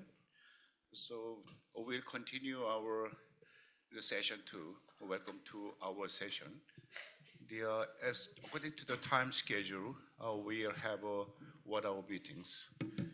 Especially this session will deal with a very important topic, joint nomination of the intangible cultural heritage. We especially invite 2 persons, 2 panelists from the UNESCO regional office, Mr. Philippe Dulang from the UNESCO Almaty office. So please give a big hand to Mr. Phillips. In addition, we would like the very beautiful the ladies from the Hanoi, UNESCO Hanoi office. Her name is Li Huang Lian. You're welcome to this session. We are looking for the very wonderful discussions together. We will deal with a very important topic. So my name is Kwon Ho. So I'm now currently a professor and the vice president of the Mongolia International University. It is my honor to be here together with you. I think this is a very special event to mark the 10 years anniversary of the joint nomination of the Tug-of-War. I still remember the very happy time in Namibia. My role at the time is to finalize the last part of the preparation work. And then I went to Namibia to attend the intergovernmental ICHCAP committee. At the time, I remember that we are very confused with the decision because there are not many case studies with regard to the nomination of the joint nomination. So, but some of the committee members, happily, give us very warm compliment. So they give us a very big appreciation to our effort, joint effort for the safeguarding of the intangible cultural heritage. So we achieved a very remarkable result. And then I still remember the very good dinner. So we will have a very big parties together with the colleagues from Cambodia, the Philippines, and Vietnam. So we are very happy. Also, I'm very happy to look at the effort you made for the last 10 years. It was a very remarkable achievement because without the trust and without the cooperation, we are not able to preserve the commonality and the peculiarity. So I think this is a very special time, special place to prepare our future. Today, the proposed topic is on the trend of the joint nomination. I think UNESCO regard this topic very highly evaluated. So with the participation of our two panelists, we are able to go further, deal with this important topic. First of all, I would like to ask you to please give us very briefly what is the ICHCAP convention. I think it is a very well-known convention, the international instrument, as well as the World Heritage Convention 1972.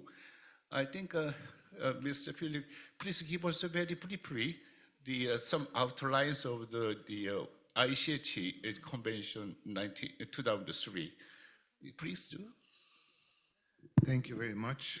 Well, let me first thank the organizers ICHCAP to have invited the Almaty office to this very important event. And for me personally, it's very nice to be here back in Korea and to see some of my former colleagues, especially from Cambodia, where I spent 12 years, and also Vietnam, of course, which is very close, and the Philippines, where I also have some history because I started in UNESCO in Indonesia covering the Philippines. So it's very nice and Malaysia, so very nice to see friends and colleagues. In terms of the ICH Convention, I think it was a milestone for UNESCO to move to the Intangible Cultural Heritage Convention at the time when Mr. Matsuda was Director General of UNESCO. Because a lot of attention, and I think everybody here knows, had been going to World Heritage at the time, the 1972 convention. And so all other forms of heritage, I would say, outside monumental heritage, was left out of nominations. Which also meant that a lot of countries around the world having very representative heritage, where also a lot of heritage was left out, countries are left out. And so I think it was really a milestone to move into ICH, in what we call the 2003 convention. Not only because it started including things outside monumental heritage, like songs, like dance, like rituals and all of this, but also it gave the chance to complement the 1972 convention. And we always tend as humans to think in boxes and to separate things while they are actually interlinked. So I'm sure that the 2003 ICH Convention was a very great result of our coordination and collaboration. Because after 21st century, we are facing with the challenges of the disappearance, our way of life and the tradition, customs. So much people's they worry about the how to maintain the identity. So in that context, I think the establishment of the special the international instrument was a very wonderful idea. Madam, do you have any additional explanation on that? Okay. Yeah. Okay, so thank you very much for ICHCAP and the Dangjin City. They have been invited me to attend this very significant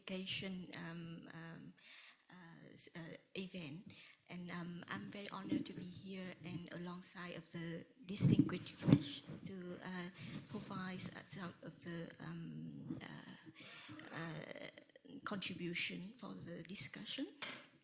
And for the Intangible Cultural Heritage Convention, so we have this movement and adaptation from the what we call the masterpiece of oral and intangible cultural heritage of the humanity list. So we have the from 2001. And in 2003 is marked the milestone of the Convention of the Protection and the Safeguarding of the Intangible Cultural Heritage. And for on the practice, the representation and the expression and knowledge and the response to the environment and interaction of the human and with nature, that to recognize the history and of the sense of identity and continuity. So the intangible cultural heritage can represent of the oral traditional expression, performing arts, social practice, ritual, festival. So all of this can be made into recognition and put for the raising awareness of all the people for the future safeguarding. Yes, you are right. So in view of the fact that the 1972 the convention, World Heritage Convention, and the 2003 convention was the very outstanding result. Yes, you are right. We are now talking about the joint nomination because we achieved very successful stories. We would like to share our experiences with other country. So in order to that, we have to look at what is the joint nomination in more detail. As far as I know, there is a very big conference organized by the UNESCO Bangkok office. They had a talk about the shared heritage at museum.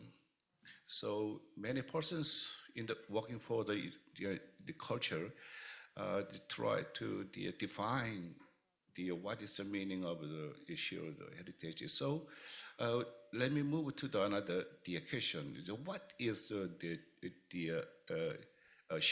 shared heritage and as well as the joint nomination, please? Yeah. Thank you very much. Well, maybe I would like to go a step back, if you allow me. I think when it comes to joint nominations, when it comes to cooperation between different nations, I think it all goes back, and it's rather coincidence, I think, that we are celebrating the 80th anniversary of the United Nations this year. So I think it somehow all goes back to the Constitution of UNESCO, where, of course, cooperation is celebrated, peace is celebrated, and we believe that this can only be reached by people coming together and sharing.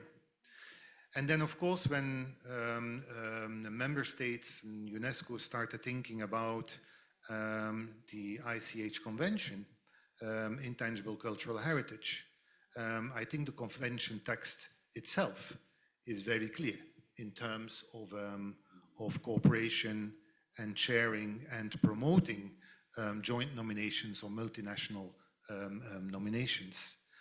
The same is true for the directives under which the different elements of ICH are inscribed. So I think it is all very clear in those founding and I would say intergovernmental texts within UNESCO that joint nominations or multinational nominations are very important. We are here to celebrate the 10th anniversary of the Tug-of-War, which is an inscription between 4 countries, which is very, very laudable. And I think it is one of the main, or I would say key aims of the UNESCO 2003 Convention to actually convince member states that it is good to share and to nominate jointly. It is, of course, a challenge, and I think this morning this came out of the discussion, of the panel discussion, that it is a challenge, sorry. But I think once succeeded, it is very positive for everybody and all the organizations involved. As you indicated in your introduction, Central Asia, I think, is a very good example, next to the example that we are discussing here in terms of cooperation and joint nomination. In fact, the country where the Almaty office, where I am part of, is based, Kazakhstan, has for the moment 8 nominations where it is part of. And I will only mention 2 of them because they are so extraordinary in number that it gives an idea on how far it can go and maybe on how much work there can be done in the future. One nomination was done in 2016, and it is called Navruz. And I wanted to take this example because it is good, I think, in different ways. First of all, it is a nomination between 13 countries, which is really a lot. And then it is about a nomination in which many countries are where Islam is the most representative religion, while Navruz is a celebration that goes back to Zoroastrianism, which was much, much earlier than Islam. And so it is really to show how diverse one can go in nominations. And so Navruz is the celebration of the new cycle of the year. It's the 21st of March. And so I think that is one illustration. The second one, and then I will stop, is an even larger nomination. It is a falconry, which really stretches over the whole of Eurasia. And 23 countries were involved in this nomination. So just to show you how large you can go and how many different kinds of falconry, I would say, are inscribed in this nomination, because in Europe we are used to falconry with very, very small birds, just to say something, small falcons, while in the country where I am now, in Kazakhstan, it is really with eagles that can go up to this. So very different, and also from the arm standing alone to horse riding to hounds. So just to show the diversity, which I really think is very important. Thank you. Thank you for giving us very wonderful cases. So we have very successful stories in terms of the safeguarding the joint nomination. I think I remember that the name, the terminology of joint nomination and multinational nomination in my country, because of the inscription of the Korean Dano.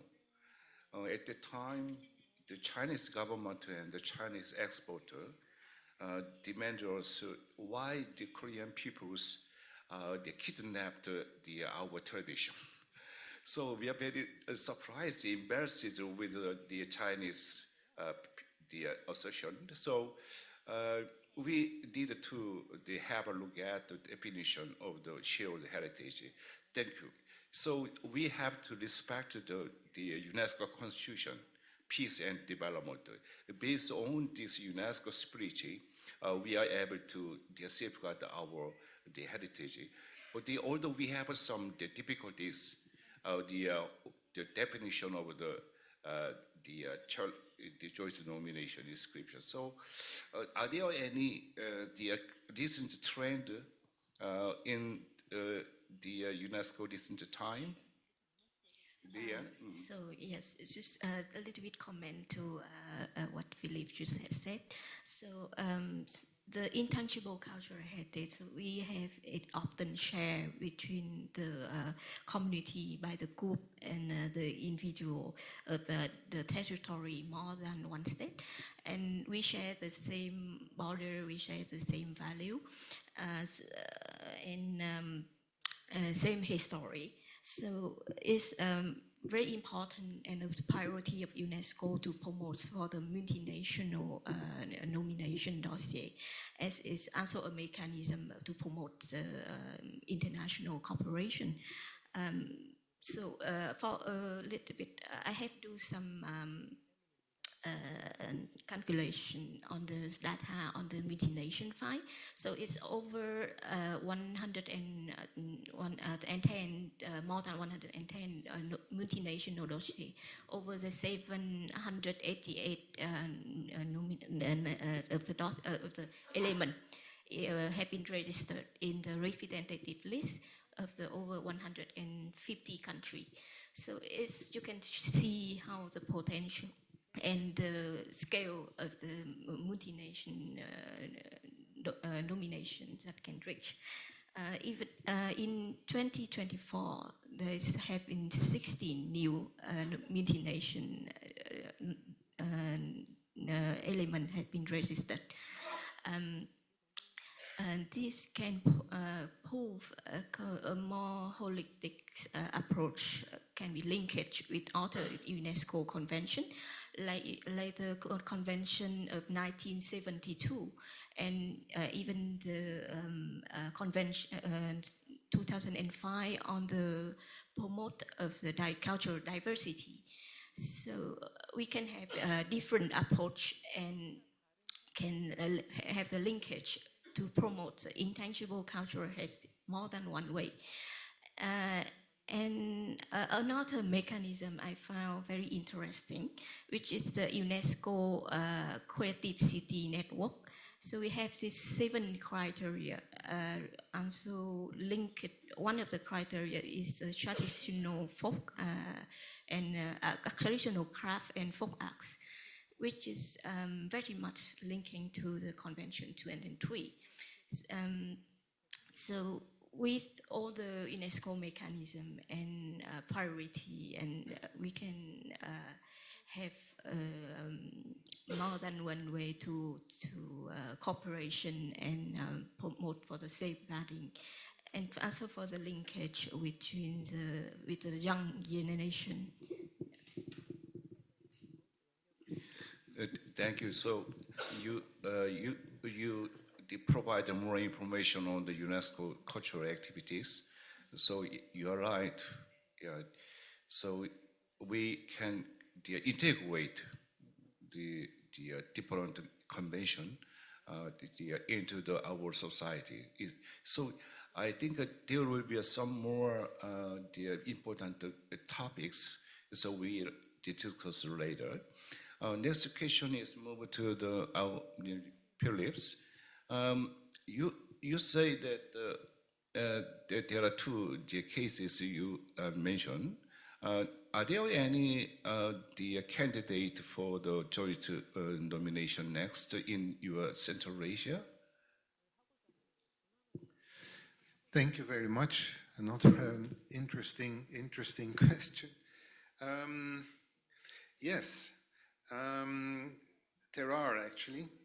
And to give a little bit of history, Central Asia is a bit of a special region in the sense that it underwent some drastic changes, going from the early 20th century to the late 20th century.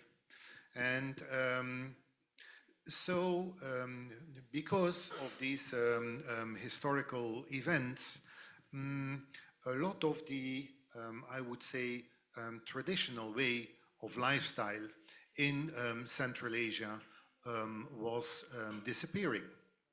And so when most of these countries became independent in the early 90s, people started looking back to see how they could revitalize some of the traditional ways of life that they had almost lost. And one of the linkages, of course, to traditional lifestyle is the traditional yurt in Central Asia, which is the movable home of kind of large tent, if you want, where nomadic people used to move in. And the yurt is traditionally covered, or the tent is traditionally covered by a textile which is made of wool, which is called felt. And so many countries in the region have this same tradition. The felt weaving, however, is not only used for the manufacturing of yurts, it is also used for the manufacturing of carpets and clothes. And so since the early 90s, they have been trying to revive this, tradition, and they have succeeded very well. And so there is a thinking for the moment or an idea to see how a joint nomination could be worked out. Another one linked to that, and we are going to have some meetings and awareness building courses and later this year in the region, is about carpet weaving. It is all about, it's also about wool. Some countries still have the tradition going. However, in a country like Kazakhstan, a lot of this tradition has gone. So it is also looking at the possible revival and then eventual multinational nomination in the region. Thank you. So we are looking for the very successful result. You are talking about the fair and some other very important ICHCAP element. What about the Southeast Asia? Because you are now in charge of the coordination of the programs in Hanoi office. But are there any possibility in upgrading the joint nomination? So currently in the Southeast Asian region, we have only 3 multinational elements have been registered. So one is a cultural practice and expression linking with the Balafon and Kolintan in Mali. Kebaya, the knowledge, skill, tradition and practice in Brunei, Darussalam. And the third one is, of course, the tugging ritual and games, which joined by our 4 countries. So, so you see, with the statistic, like in over the 110 in the world, we have only 4 in the Southeast Asian. That shows there's a lot of potential and a lot of work that we need to promote to multinational dossier that can be submitted. And during one of the, it's not on the dialogue of the intangible cultural heritage, but we have met with the National Commission of Philippines, the president of NATCOM, Mr. Hannes, in a workshop on regional training workshop on the tentative list of the convention 1972.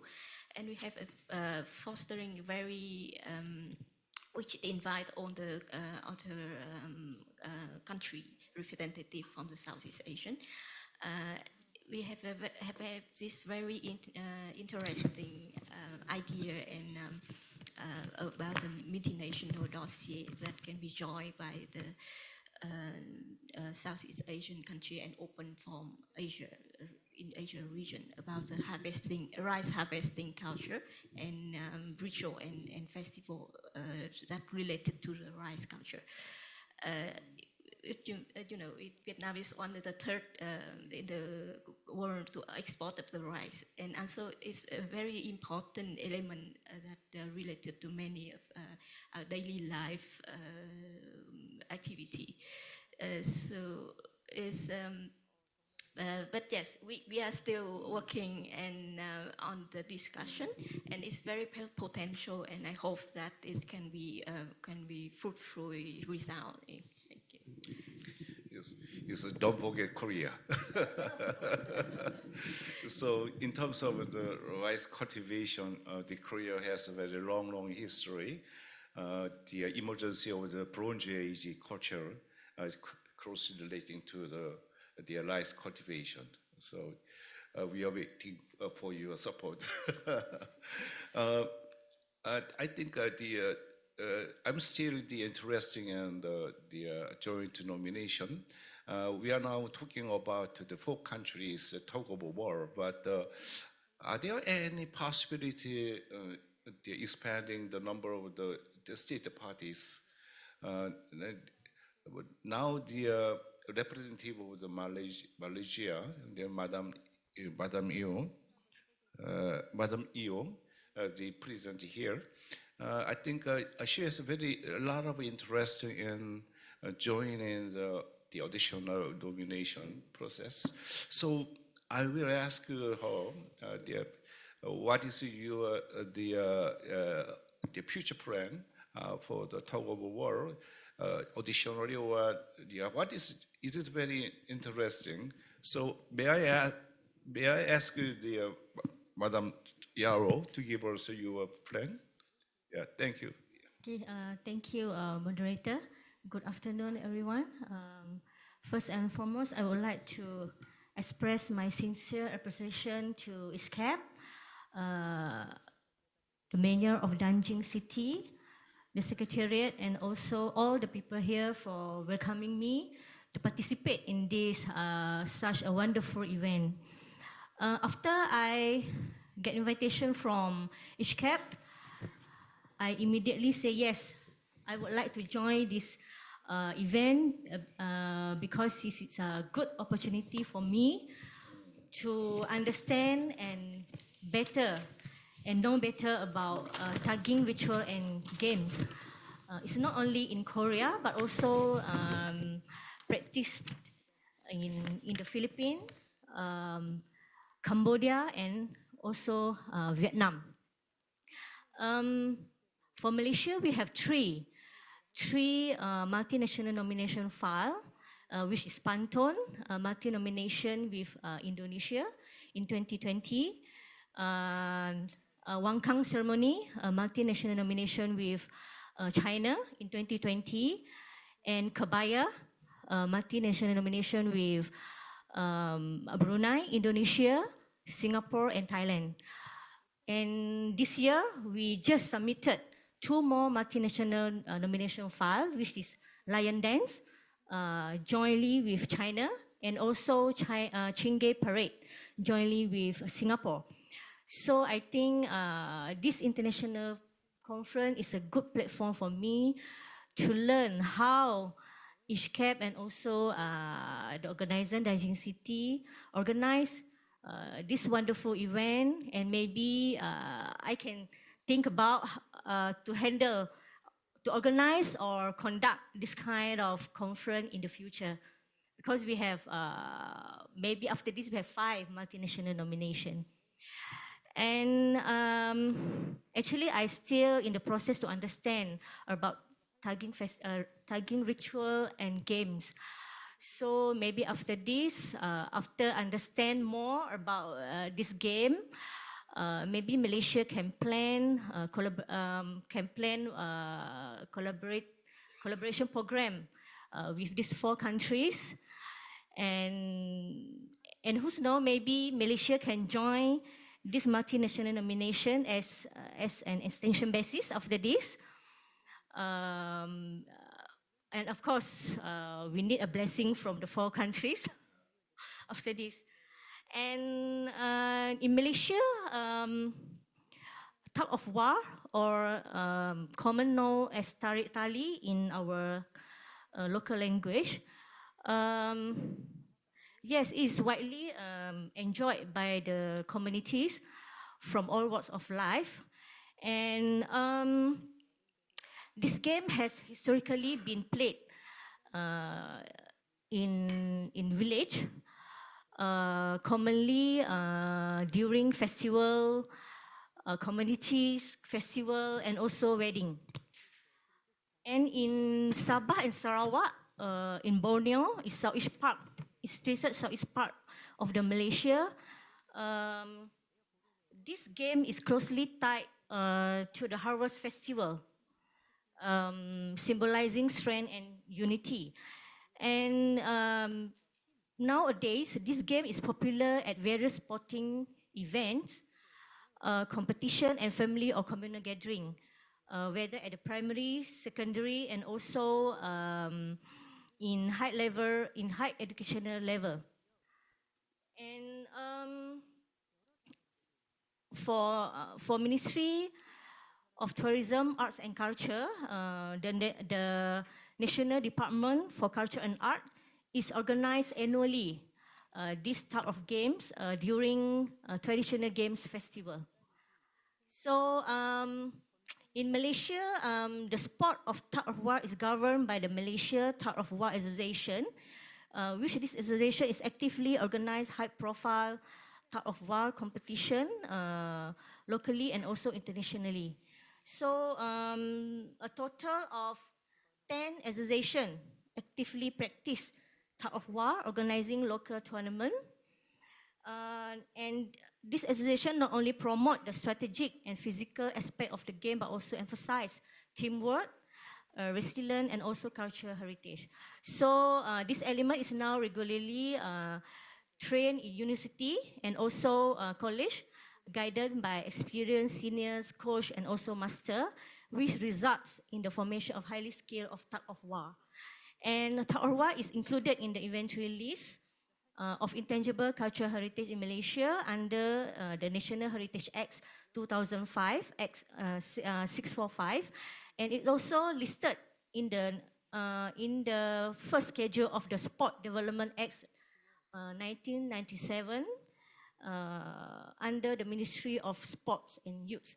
So what can I say here is tug of war is widely actively practiced in Malaysia. Thank you. Thank you, Dr. Yo. I'm very stimulated by your proposal, the joint nomination to tug of war. I think you have a very wonderful safeguarding instructors. You have many associations. I'm certain you will be very good potential to join in the joint nomination. Is it possible what is the necessary procedure, preparation for the kind of the case? Would you add some more information? Sure. Yeah. Thank you, Mr. Korn. Thank you, Ms. Yo, for your information and very informative short interaction. So for the inscription on extended element on the three lists of under the Convention 2003, the state party is more than welcome to register through the there's a mechanism in the intangible culture heritage website. You are encouraged to announce to join in the existing element using the dedicated registration form, which can be provided in the website. And need to the newly joined state party are required to demonstrate that the intention in the extension satisfy all the required criteria for the inscription. So after the nomination form can be filled and submit, and with the consent from the other country that have been registered, then yes. And at the international level, the state party will need to show the nomination as extend or satisfy all the criteria. And that nomination need to be submitted according to the procedure of the nomination and deadline.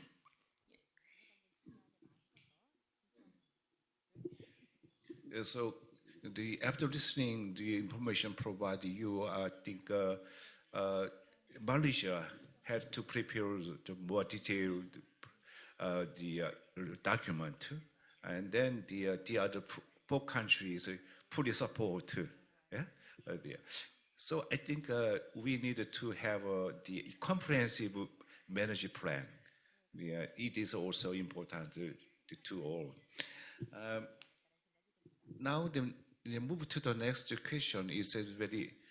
We are now facing many challenges in terms of the UN, the Sustainable Development Goal, and the climate change, and the participation of the community, and education for the young generation. I think there are a very crucial point in relation to the safeguarding of ICH. So I think what is the recent priority of UNESCO is we taking into account the Asia Pacific situation.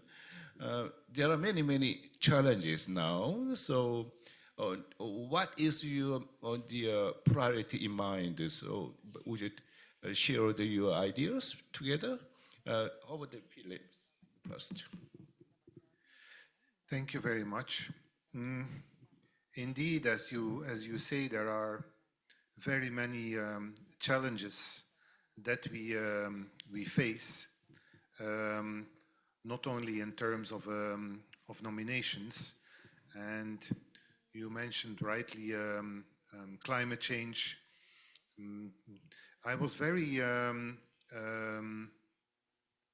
how would I say, encouraged this morning and also earlier just now by our colleagues from Vietnam and Cambodia and Malaysia now to hear that there's actually quite a link now established between ICH and education, because recently, the last few years, I would say this is indeed some of the challenges that is now being promoted by UNESCO, because, and I believe we discussed it even yesterday evening, it is very important that traditions in this fast-changing society are taken over by the younger generation, and it is really a challenge to do that.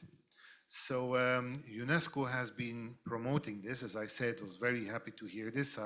Before I moved to Central Asia in December, I was in the regional office in Nigeria, where we had a lot of cooperation on this, and also new projects that were coming in with the assistance from our headquarters in Paris, to see how we could engage the governments in getting ICH officially into the education system, because it is very important, of course, to confront the younger generations with this and see how they can take it further, not forgetting where they come from. Climate change, you were mentioning it, is of course a very big challenge, especially these days. So it is very important for us to also stress the importance for this. As I said earlier on, ICH doesn't stand alone. It is linked into other conventions of UNESCO even. My colleague was mentioning the 2005 convention. There is also the 1972 convention, which I'm mentioning again, all linked to climate change and the challenges we face there.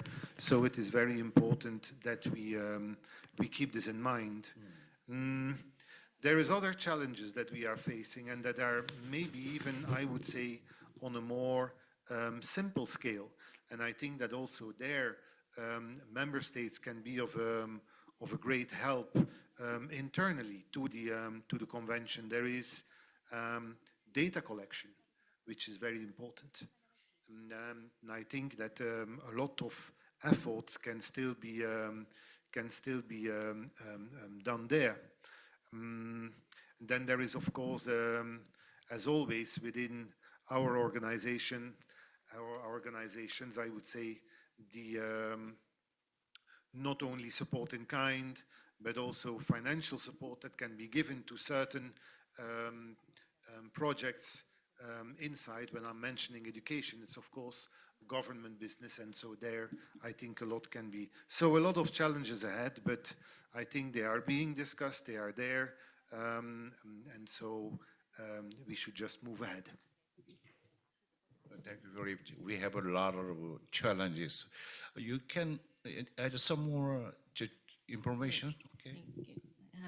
So to comment what Philip just said, so one of the most challenges I think we are facing, not related only to the climate change, and in this world and society full of uncertainty and very diverse. We have for the intangible cultural heritage, it's very important to build resilience for the community, so they can face all the challenge from the many risks coming from the natural disaster, coming from the quick social development and urbanization. I have recently heard that in South Korea have a big forest fire in Andong and Unsan area, and one of those tangible heritage, many tangible heritage have been affected. But we cannot only count on the tangible side, but also on the intangible, the living heritage, how it affects the community over there, how the festival and any affected of the artisan. In Vietnam, we also have recently faced with the Yagi storm, which is the biggest typhoon in the 70 years. And UNESCO have joined initiative led by the UN agency in Vietnam for the multi-sectoral assessment, and we had laid on the recovery need for the community, and we have led in the sector of the culture and tourism, and we have the field assessment to the affected community. And it not only there's several festival and traditional practice have been in disruption during that time, and many of those instruments of the artisan have been damaged and lost. So just for example, how we need overall approach and to take into account of the community and how it's affected them. Thank you. Wonderful. The last question, we will deal with at this moment. What is the responsibility of the UNESCO and the Category 2 Center? So we have three category center in the field of the cultural heritage in Asia and the Pacific. Three, okay. So ICHCAP is one of the Category 2 center. I think in coordination among the Category 2 center, we need to help our member state to improve the capacity buildings and developing the digitization project maybe. I think the joint nomination is also one of the big important business. So I think UNESCO Regional Office and the Category 2 Center work together to support the joint nomination from the Asia and the Pacific region. I think, are there any questions among the audience? If you want add more the supplementary remarks on this topic, okay, okay, okay. So I think that we have got enough the discussions on these very important topics. By concluding this session, I'd like to express my deepest gratitude to the panelists. I think so. I'm sure you will be very important partners with the member state. So please give them a big allowance, big hand. Thank you for your attending and listening to the last moment. Thank you so much.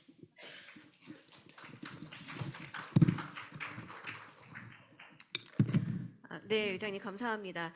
이것으로 두 번째 세션을 마치는데요. 저희가 사실 유네스코 분들을 모시면서 이런 이야기들을 좀 해주셨으면 좋겠다라고 생각했던 We were hoping that these representatives from the UNESCO offices, the regional offices, would come and tell us these things, and they did. They told us about the conventions, and they also touched upon the issue of joint inscription or a joint nomination, which is the theme of today, and where there also was talk of some hopeful message that we might get a new state party cooperative partner, because this is a shared heritage that is shared across many different members of humanity, and through this, I think we can come together more in a spirit of cooperation. We also, of course, have that primary objective of safeguarding ICH, but we can go even beyond that to sustainable development, education, and unity among the community. So we have to talk about more what we can do in a forward-thinking way. This was very constructive. And later on, when the four countries who have engaged in the joint inscription, when we come together and have our meetings, I think that we can also discuss some of those themes that we were discussing here today. It was just a panel of 3 people, but it was really a constructive dialogue and very helpful. With this, we conclude the second session. We're going to briefly clear the stage, and for that, we're going to take a short break. I see that some people have been coughing. I think it's because the weather is quite dry and cold here in Korea. So I ask you to maybe take a break, enjoy some water, maybe get some candy, and then we will come back together at 3:20. It is now 3:05, so we'll take a 15-minute break and come back together for session 3 at 3:20. Thank you.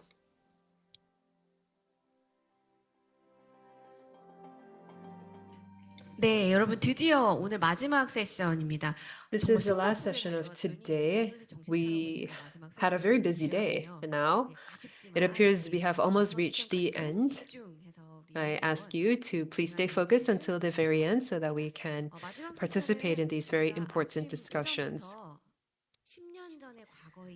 Well, beginning this morning, we talked about what happened 10 years ago, and also we talked about what is going on currently at the UNESCO level. And I believe now it is time for us to look to the future. Our moderator of the first session talked about maybe 10, 20 years ago in the future, but she also mentioned 1,000 years into the future. So I was quite surprised to hear that. So we did look back over the past 10 years. In the next future, maybe it could be 10, it could be 100, it could be 1,000 years in the future. Perhaps we can talk about that. And for this session, it will be moderated by Kim Hyung-kun, professor at Chuncheongbuk National University. Please give them all a big round of applause. Yes, I've just been introduced. I'm Kim Hyung-kun. In this third session, we are here to discuss shaping the next 10 years, exploring sustainable collaborative efforts. So this is future-oriented. We do have some speakers here today on the floor. They are focal points of different the countries represented here today. So they are the contact points, the key focal points of their respective countries. So perhaps we can take this opportunity to hear about what we can do in terms of promoting the significance and value of this tugging rituals and games, and also what we can do further into the future. Let me briefly introduce our panelists in attendance today. From the ROK, the Korea Heritage Service, we have Deputy Director Kim Soo-hyun. And also we have from Cambodia, Chakitiache, the General Deputy Director at the Ministry of Culture and Fine Arts. And from the Philippines, please welcome Renee Talavera, Chief of Program Management Division at the NCCA. We were also supposed to have one more person joining us here today from Vietnam, Nguyen Thi Trang, but unfortunately was unable to attend. So we're going to have a discussion among the four of us. And if we need to hear more about the situation in Vietnam, perhaps we can turn to some of our Vietnamese participants in the audience and we can hear from them. 5 years ago, we had the 5th anniversary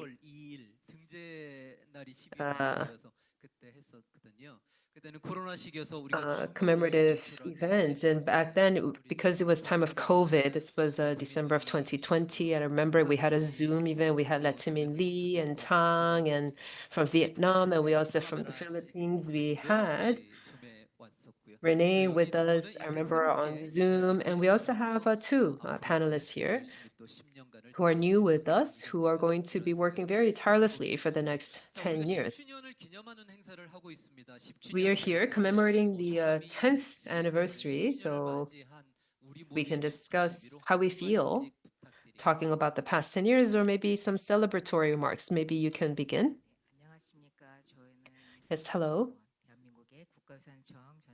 I'm from KHS. I am Kim Soo-hyun. I work at the Division of Transmission Support. I have been asked here today because I work on ICH. We're here commemorating its 10th anniversary, but 10 years ago, I was not working in the field of ICH, so I ask you for your understanding because I'm still new and learning about ICH. If we talk about the situation here at the ROK, there are 6 transmission preservation societies of tugging rituals and games, and they have really worked so much. And I think it was thanks to them that we have come this far. So I want to express my gratitude to the preservation societies. And it was a great honor for me to meet with these different delegations from other countries. Thank you. From Cambodia. Yes, we are here commemorating the 10th anniversary. What are your thoughts on this 10th anniversary? And if you would like to offer some congratulations, what are your impressions that you would like to share with us?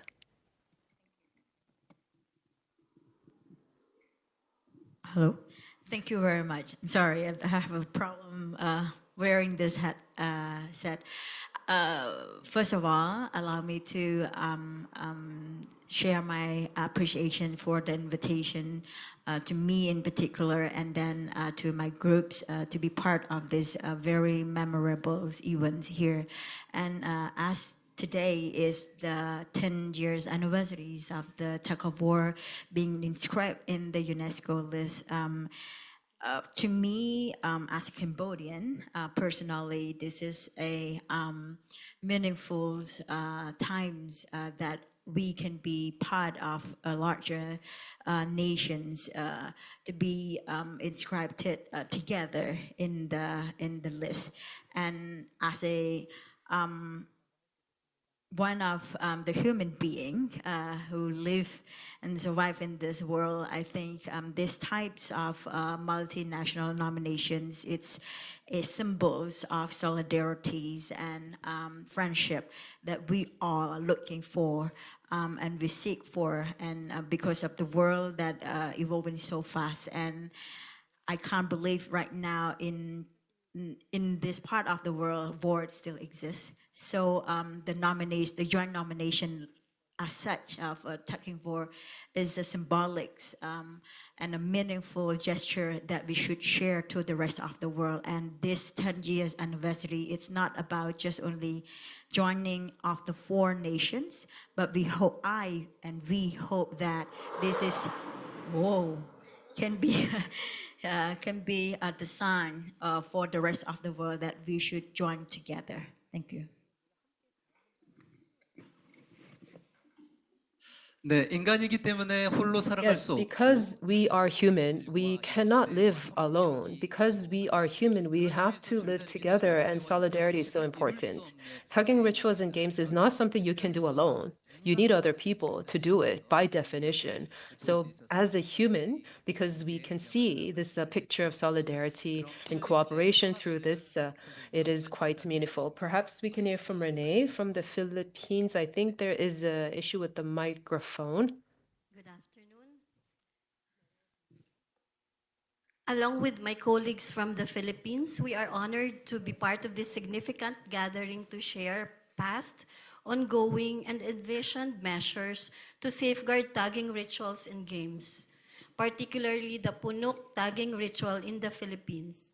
As we commemorate the 10th anniversary of the UNESCO multinational nomination of tagging rituals and games, we look forward to exploring sustainable collaborative efforts for the next decade of keeping our living heritage alive. To the communities who have safeguarded these rituals for generations, we say thank you. To the organizations and individuals who support this work, we say keep going. And to everyone here today, let us carry this legacy forward with pride, with purpose, and with joy. We thank the organizers, the ICHCAP and Dangjin City, and we have here our Executive Director at the National Commission for Culture and the Arts, who is also active in supporting the programs of NCCA for intangible cultural heritage safeguarding, and we would like to express our gratitude to all of you. Thank you. 네, 우리 등재에 힘써주신 여러분들 Yes, 전승자 we have had the support of many people, the practitioners, the bearers, the mediators, and the individuals and the groups who have all worked so tirelessly to safeguard and promote this element. Perhaps, Renee, is this your first time in Dangjin? Sorry, last year I joined this conference, but online, because I have an ongoing series of programming meetings, but I don't want to miss this opportunity, so I joined online and delivered some presentation for the Punok, to introduce Punok. Thank you. So I didn't miss only that, only now I attended in person. Thank you. 그래서 첫인상을 한번 물어보려고요. So, what are your first impressions of the city? First, feeling about Dangjin.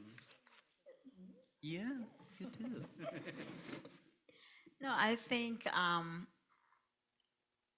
my background, I'm a dancer. I traveled since I was 9 years old.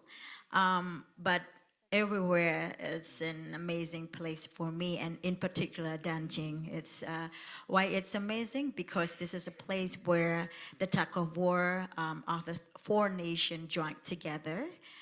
That is one thing. It's very generous in terms of the location itself, that provide an opportunity for us to be part of one community. That is one thing. And another thing is that actually I personally don't have time to travel, but I check quite a bit about the city, and I was amazed by the richness of the city itself, derived from the industrial types of city to a very touristic cities, which is a big change, and it's a very positive change that we transfer from. You've transferred from a brown industry to a green industry, and last night, hearing the major and also the Mr. General Directors of ICHCAP talking about the cities and the ICH elements that have in Dangjin, feeling that this very location has a strong potential in terms of everything, but in particular, this city choosing ICH, Intangible Cultural Heritage, as a way to attract peoples. And this is amazing that the tug-of-war festival happen here every year, and new faces come to this city every year also. These are some things that I would like to discuss more in our conversations, that how to generate new faces to a really old and traditional rituals festival as such, the Tug-of-War. Thank you. 네, 최인 선생님은 전통 춤을 추신 Yes, 분이어서 thank you very much, because she's a traditional dancer. She's been basically traveling around the world, and she's here at Dangjin City. And particularly when it comes to intangible heritage, she's paid her respect in terms of the safeguarding and the preservation. So thank you very much for those kind words.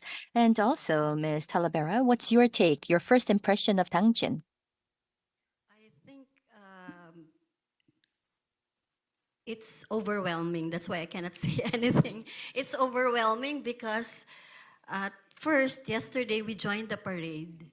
I've learned that there are 8 groups doing the tagging ritual and games, and then the first group is the lead. And you can see the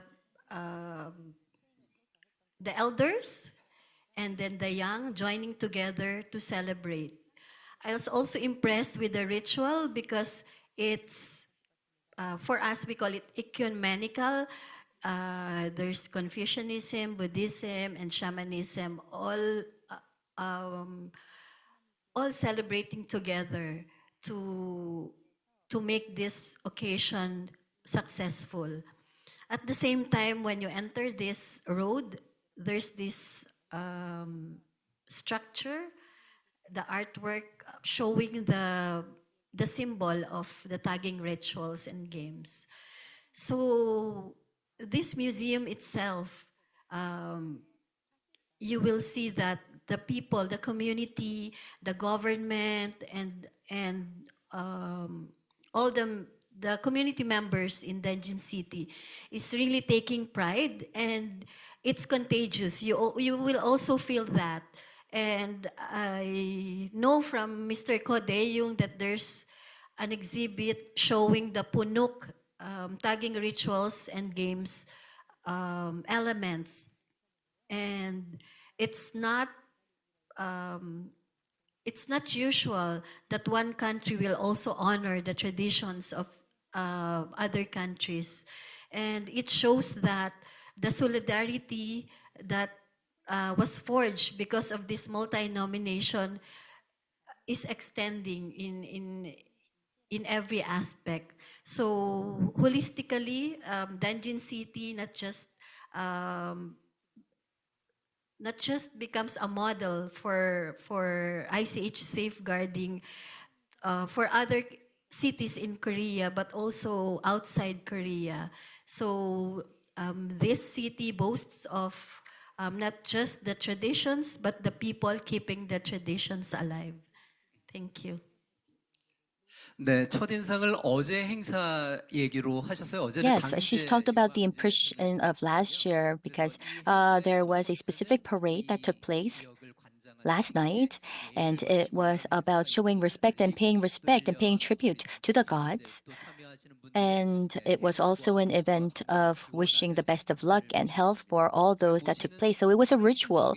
And within that parade, as part of the ritual, there were many people that came together. So those from the community, and there's also the 3 types of religions, Buddhism, Confucianism, as well as shamanism, all coming together, paying tribute. This in itself was quite inspiring, if I may summarize her comments. And the fact that the countries coming together to take part and inviting all of these countries together in that aspect, Dangjin City is really an exemplar that really upholds the convention of UNESCO. So thank you very much. And I do know, Deputy Director Kim, this is also your first time, is that correct?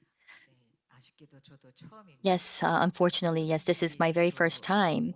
This was my very first time, and I want to mention that I was at the parking lot and I had a staff assisting me, and I did not know it was such a huge and enormous event, and there were so many participants. And I was here for this international conference, but I thought that I should have come a couple of days earlier to really look through the city. So yes, I hope to have a wonderful day today, and I believe that next time around, if there's another event at Dangjin, I think I will come again. Yes, we do have another newcomer to come. So yes, Dangjin City tugging rituals and games is basically the essence. I do believe that that's the main element and component of Dangjin City. So thank you. Yes, we do have tugging rituals around the world, and we have our representatives here today. So would you like to maybe give us a pitch or an introduction of the unique characteristics of your version of tugging rituals and games? Why don't we start off with Korea then? Yes, so I'm not a transmitter or a practitioner, and I cannot say that I'm an expert. We do have here in the audience the holders, the practitioners. You're probably much more well versed than I am. But I did seek some advice from our experts. Tugging rituals and games of Korea, what's quite unique? What is the unique characteristics? And I did my study, seeking insights and advice. And when I brought together the insights that I sought out for, Korea's tugging rituals and games is not just a form of game. Of course, there's a game element, but it's also starts off with a ritual. And I can say that this is also a different aspect of Korea's tugging rituals. And because it's an intangible heritage, the government and the country does preserves and safeguards this heritage. But another characteristic that I would like to mention is that it's not just a game that pulls the rope. The game is not the only part of this. There are also, as mentioned, there is a ritual ceremony, but the entire process of actually winding the rope together, getting the materials together is also a very important aspect and a unique characteristic of Korea. And the process of making the rope and the pulling of the rope, all of that together is being safeguarded, and it does symbolize the solidarity of community. So that's what I've heard from the experts.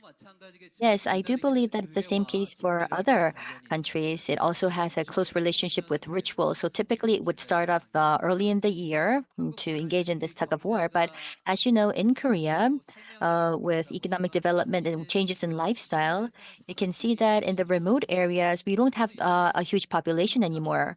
And the meaning slightly changed. It's not about harvest, but rather it's more so like a festivity for a local community.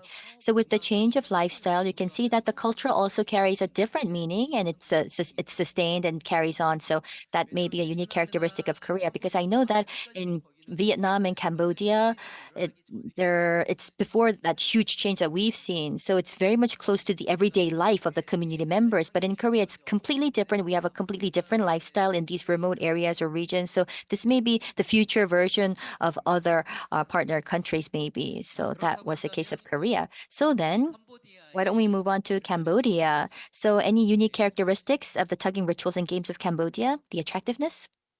Yes, since we have the two representative from, three representative from two different communities in Cambodia. So may I give the floor to some of them to share, because they are the practitioner, the bearers of the tradition. លោកគ្រូអញ្ជើញមានប្រសាសន៍បន្តិចទៅថាលក្ខណៈពិសេសរបស់ខាងលោកគ្រូហ្នឹងយ៉ាងម៉េចដែរលោកគ្រូដែលមានអូនគាត់ជួយបកប្រែចា៎ លក្ខណៈពិសេសរបស់វាគឺមួយឆ្នាំគេលេងតែម្ដងទេបាទលេងក្រោយពេលចូលឆ្នាំគឺលេងពិធីថ្វាយសែនអ្នកតាដើម្បីសុំសុខសប្បាយសុំសិរីសួស្តីផ្ដាច់ឆ្នាំចាស់ចូលឆ្នាំថ្មីអញ្ចឹងទៅតាមជំនឿរបស់សហគមន៍តាំងពីដូនតាមកយូរហើយលេងប៉ុន្តែលក្ខណៈពិសេសមួយទៀតគឺសហគមន៍ខ្ញុំបាទគឺធ្វើដោយដៃផ្ទាល់ហ្មងក្នុងសហគមន៍ហ្នឹងគឺអត់មែនយកទៅឲ្យទិញពីណាទេគឺកាប់ប្រើហ្នឹងអូសពីព្រៃមកយកមកសម្អាតឲ្យស្អាតទៅវិញជាប្រត់មកវិញប្រត់បានហើយក្នុងរយៈពេលប្រហែលជាកន្លះខែបានចប់រួចរាល់ត្រៀមទុកសម្រាប់កំសាន្តនៅពេលចូលឆ្នាំបាទហើយលោកគ្រូជូនទៅអូនគាត់បក Yes, so our tugging rituals and games take place once a year, And it's in the new year of Cambodia, which is April, when the tugging rituals take place. And what happens is we find the materials from the forests, and the ropes are handmade. And it takes about 15 days to a month to actually make the rope, and that's one unique characteristic. ហើយដល់ពេលចាប់ផ្ដើមលេងហ្នឹងគឺតាមសម័យបច្ចុប្បន្នហ្នឹងឃើញថាល្បែងហ្នឹងផលផុសច្រើនណាស់តាំងពីឃើញកន្លែងសហគមន៍ខ្ញុំបាននឹងចាប់លេងហ្នឹងគឺបន្តមកឃើញផលផុសតាមសាលារៀនក៏ចង់បានលេងតាមវត្តអារាមផ្សេងក៏ចង់បានលេងហើយអាពិសេសគឺល្បែងប្រត់នេះវាជាល្បែងមួយសំខាន់ណាស់ទោះឲ្យយុវជននារីហ្នឹងមានសាមគ្គីភាពរវាងគ្នានឹងគ្នាប្រពៃណីជាតិរបស់យើងគឺលេងបានល្អមិនសូវខ្វល់ខ្វាយយកវប្បធម៌ដទៃមកលេងក្នុងសហគមន៍គឺលេងតែល្បែងអស់ហ្នឹងគឺជាប់ចិត្តលេងគឺអត់ចូលចិត្តលេងល្បែងផ្សេងទេនាំឲ្យគ្រោះថ្នាក់ឃើញថាគាត់ម្នាក់គឺឲ្យដល់ពេលហ្នឹងគឺរួមកម្លាំងគ្នាទៅជួយតាំងពីបោចផ្ដៅបោចអីចឹងទៅតាំងពីធ្វើអ្វីសពបែបសពយ៉ាងក្នុងការតុបតែងកន្លែងដែលលេងហ្នឹងគឺគាត់ចំណាយពេលតាំងពីខ្ញុំគិតមើលតាំងពីមុនចូលឆ្នាំមកប្រហែលជាចូលចិត្ត2ខែដែលចូលរួមចំណែកក្នុងការតុបតែងល្បែងហ្នឹង 네, 그래서 이 줄다리기는 저희 공동 So tugging rituals and games in the communities is well known. In the past, such tugging rituals did not take place in other parts of Cambodia. However, at our community, with this being practiced, this actually gained traction. And in April, as mentioned, this takes place early in the year. And 2 months prior to the event, we do have individuals coming to the community and taking part in starting off with making the rope. So we've been seeing it gaining traction and interest. And tugging rituals and games is not just a game. It's about having many people coming together in cooperation and really enjoying themselves all together. សពថ្ងៃហ្នឹងមានពួកក្រុមឈ្មួញធំគេទិញដីទៅដើមទិញដីម្ដុំដែលបដៅហ្នឹងឡើយហ្នឹងបានក្រសួងគាត់តាំងពីគាត់ចុះស្រាវជ្រាវទៅគាត់បានឧបត្ថម្ភទិញដីមួយកន្លែងសម្រាប់ប្រកល់ជូនសហគមន៍ទុកថែរក្សាដើម្បីបានបដៅធ្វើប្រត់ជារៀងរាល់ឆ្នាំព្រោះសហគមន៍ខ្ញុំធ្វើប្រត់តែពីបដៅហ្នឹងទេខុសពីបដៅគឺអត់ធ្វើទេដោយក្រសួងគាត់ពុះពេខ្នះខ្នែងជួយពួកសហគមន៍ខ្ញុំបាទចិត្តអត្រេកអរជាខ្លាំងបាទឥឡូវនឹងបានបដៅជាទីពំនឹងហើយប៉ុន្តែបើតាមនិយាយទៅវាបដៅមានតិចដែរបើចង់បានថែមតិចទៀតដល់ល្អបាទមានយោបល់តែប៉ុណ្្នឹងសូមអរគុណ 네, 그리고 요즘은 And if I could add, these days, some investors will come and try to purchase the forests and the land so that they could develop this land and these resources. And because of that, this is impacting the materials that we need to make the rope. So it has become very difficult and challenging to find the materials to make the rope. But fortunately, the government has provided us support with these land resources, and in the land, we were able to plant the trees that will provide us with the materials to make these tug-of-war ropes. So if I could be a little bit more ambitious and ask for a little bit more from the government of Cambodia to provide us with more land so that we can plant more of these trees. Oh, thank you very much. Yes, this is really something that maybe the Cambodian representatives should discuss more. We were able to visit last year. Rattan is something that they use, and rattan can be very tough and hard, but they don't even wear gloves, the cloth gloves. and they instead just used their bare hands to make the twine with the rattan, and that was quite amazing. Perhaps we can provide them with more of these gloves. And also, there was over 40 degrees when we went to Khmer. It was quite hot, so it was really hot when we visited. The Khmer New Year, it was super hot.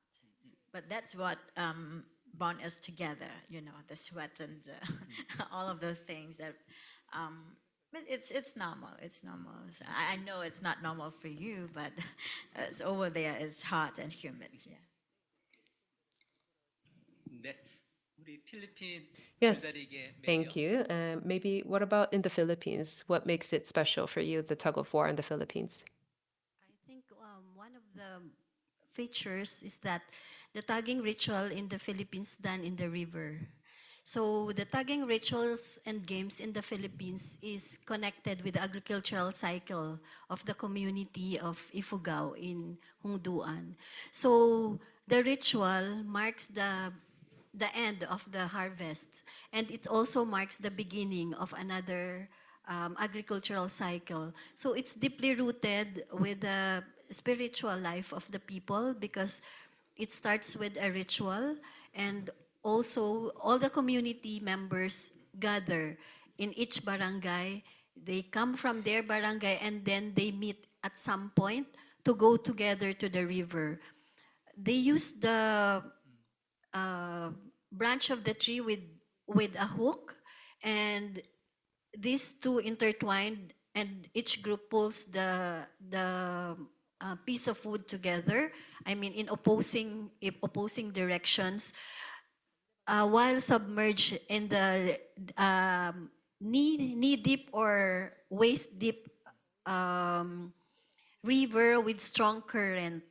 So you will see that it's not just the strength of the groups opposing to win the game, but also you have to be careful with the river.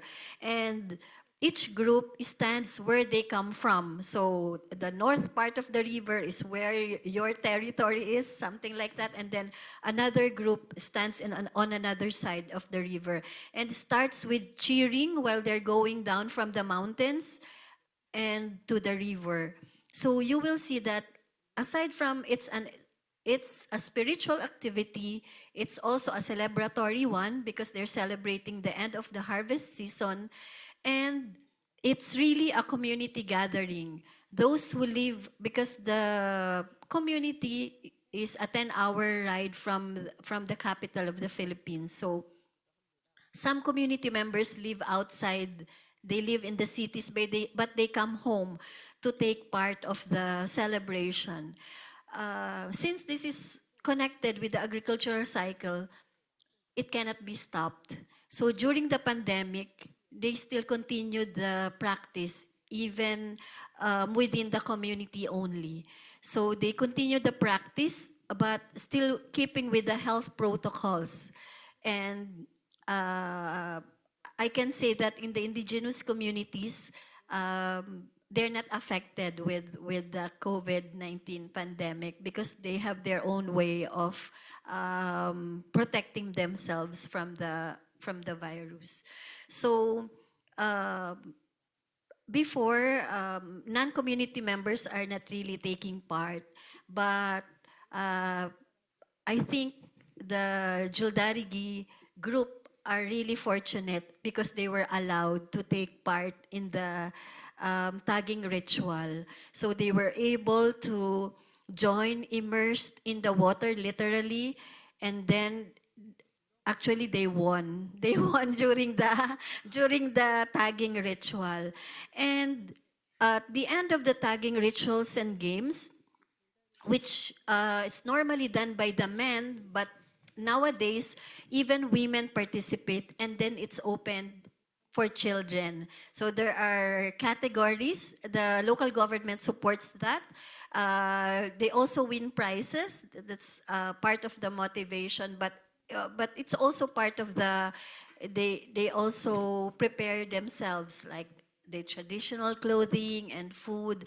After that, they have to throw that, we have here in the museum, when you go to the snack bar near the candies, that icon of a person, it's being thrown in the water so that it will bring the luck and some misfortunes. It will be swept away by the strong current of the river.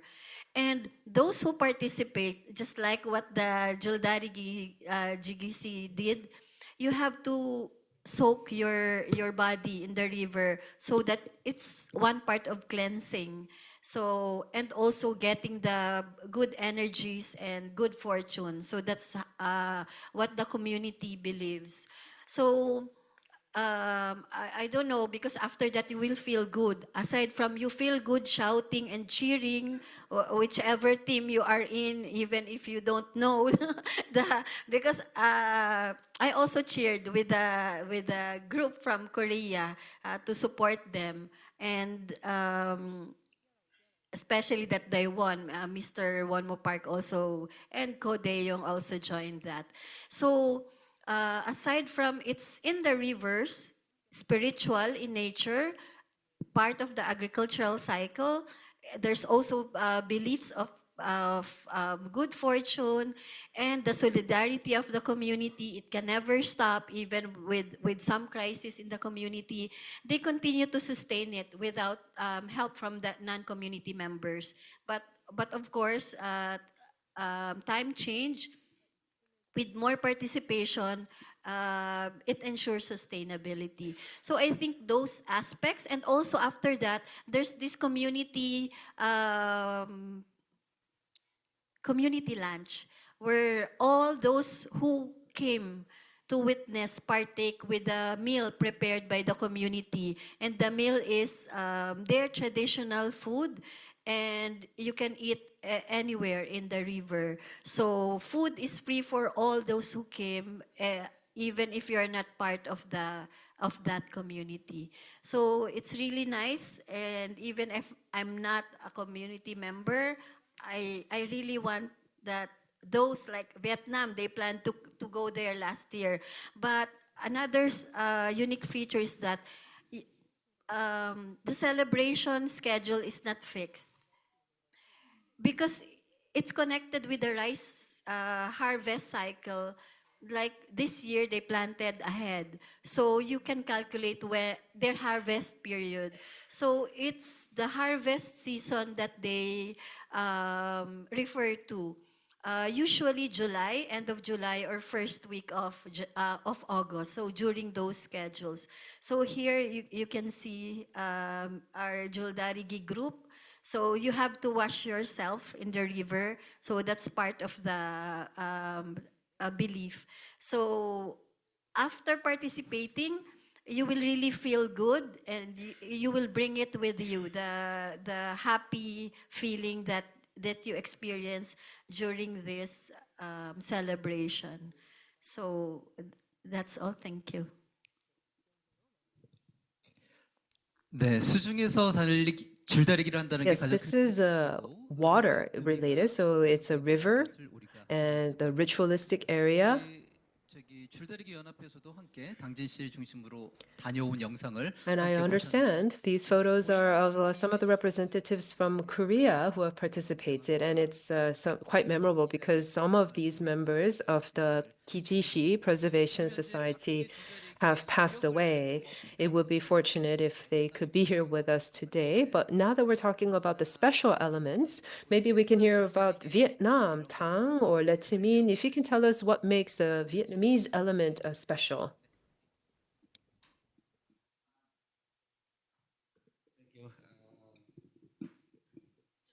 I thought I'm not supposed to speak, but thank you very much for the invitation, and it's been a very inspiring event this year because that marks the 10th anniversary of the element being inscribed on the list.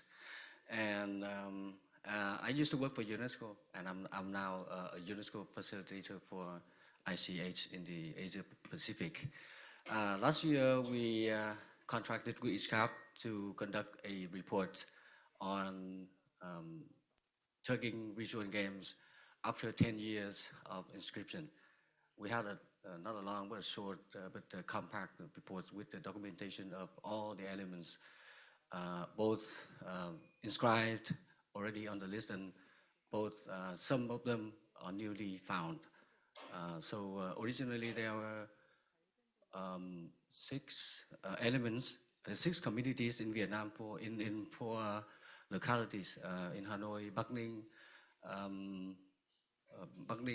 Vĩnh Phúc, and Lào Cai, and we just found out 4 more.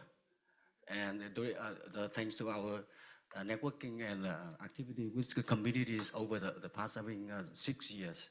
So my impression is that Tugging regional games in Vietnam are quite diverse in form and in locations, geographical contributions. You can see bamboo, one of the main materials, but also other communities, they use rattan. Rattan is very rare, and it requires a lot of qualities, like for a rope made by rattan. It's age like 40, 45 years old, and it's become scarred, and that's been the challenge. But what amazed me most is that the various forms of tugging.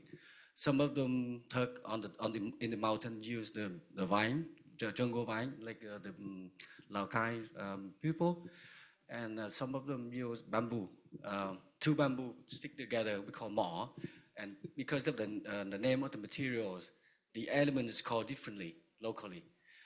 For example, kéo mây is to pull the rattan or to pull the cloud, and bamboo, kéo mỏ, because they form the 2 get together and they form the mỏ. It's called the connection between the two big bamboo.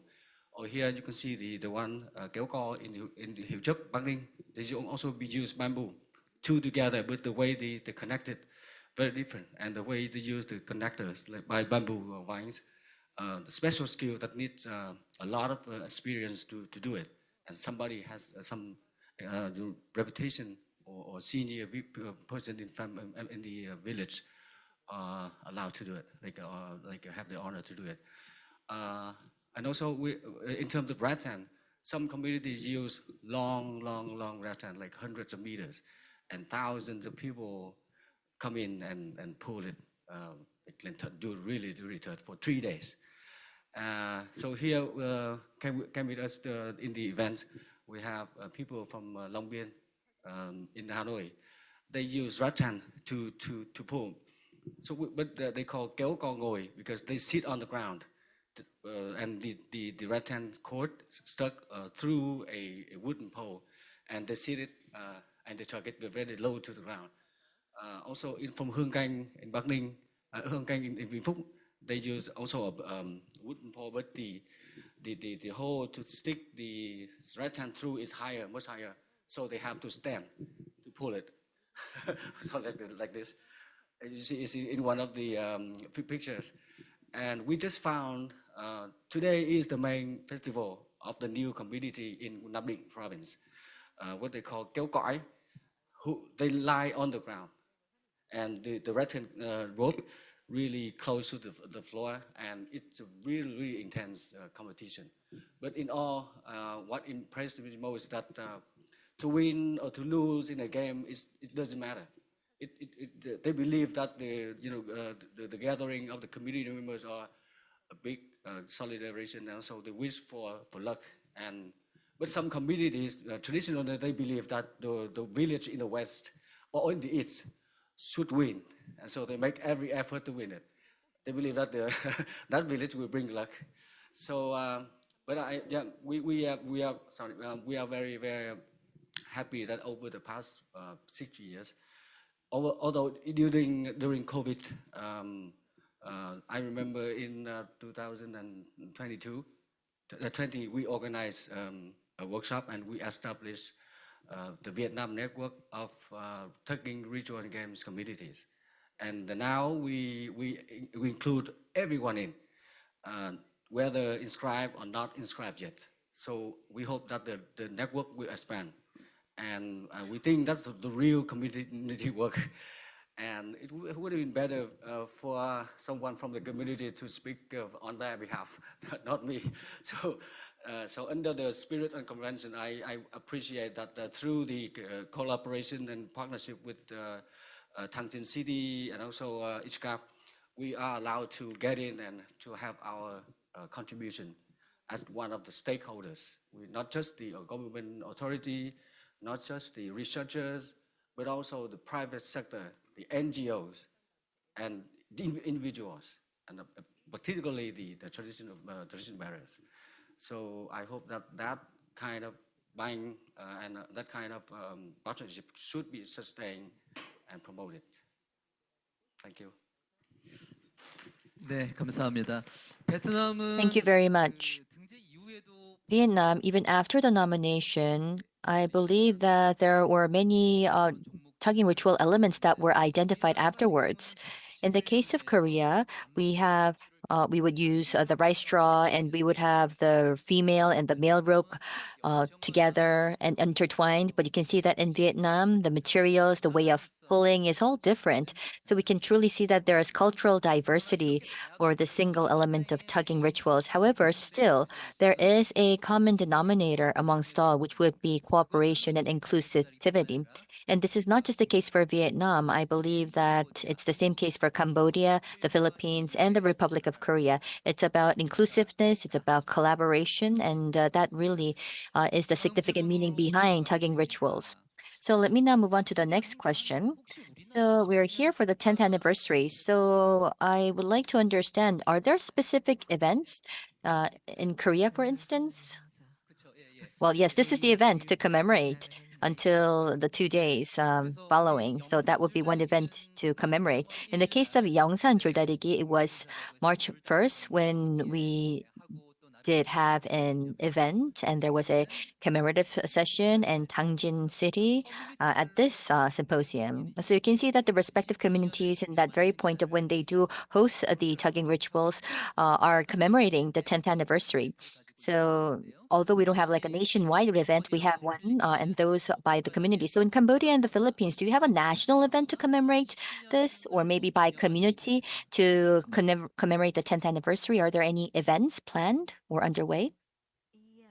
Actually, we don't have a national day for that to celebrate, but Ministries of Culture and Fine Art, the Department of Cultural Affairs, under his leadership, we plans to have several activities in order to commemorate the 10th anniversary. One among those will be a huge Tugging-War games and ritual celebration right in front of the Royal Palace in Phnom Penh, which will be the very first time to do so. And we plan to invite many people, especially the young Cambodian, to take part in that. And then we also, in each communities across the country, also celebrate their own tugging games of wars, and also will be in very soon in April's the 15th. There will be a tugging games celebrations in Siem Reap, Angkor Wat with the Sangkran Festival, and also another celebration will be done at the end of the years also. So we will do it in Phnom Penh, across the countries, and in the communities. 네, 그렇군요. 우리 필리핀은 어떻습니까? Yes, thank you very much. What about the Philippines? In the case of the Philippines, the punok tagging rituals and games is really community-based. So it's the community who decides on the activities that will be held in time for the celebration. However, the national government, through the National Commission for Culture and the Arts, directly supports all their initiatives.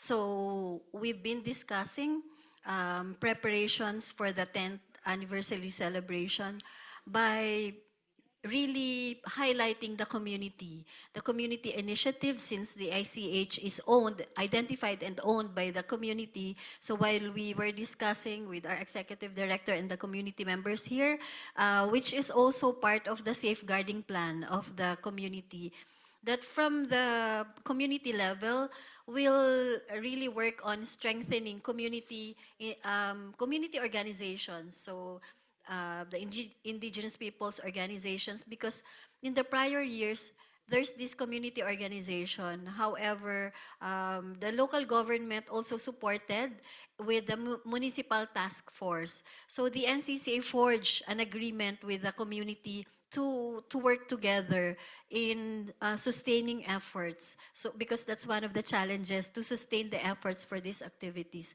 At the same time, headed by our executive director, that will be to launch the from 0 to 4 years of long-term plan for the safeguarding of punuk. From the community-based initiatives, that's their decisions, their voice being highlighted. The NCCA will be walking side by side with the community in promoting this in many platforms allowed with consent of the community, because we have Indigenous Peoples' Rights Act, that it's the community who decides on the activities that may happen in their ICH. At the same time, we are also planning of, because this Cordillera, it belongs to not just the Ifugao community, the whole of the region is being taught in one of the state colleges in the province, the Ifugao State College. They have this Cordillera 101. It's a subject in the university.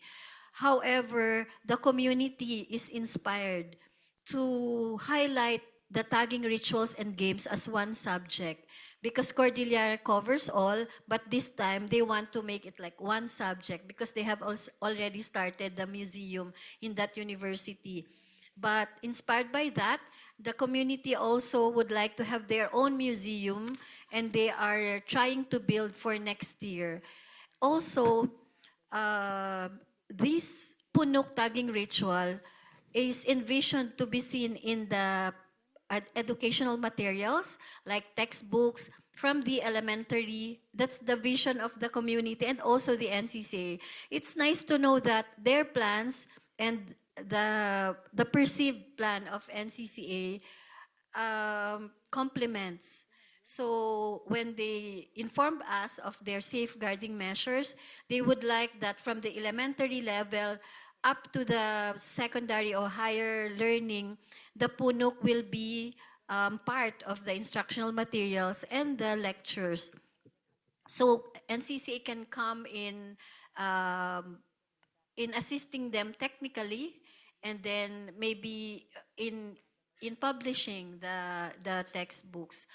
Aside from that, both the community and the national government is thinking of how the ICH can help in the economic aspect.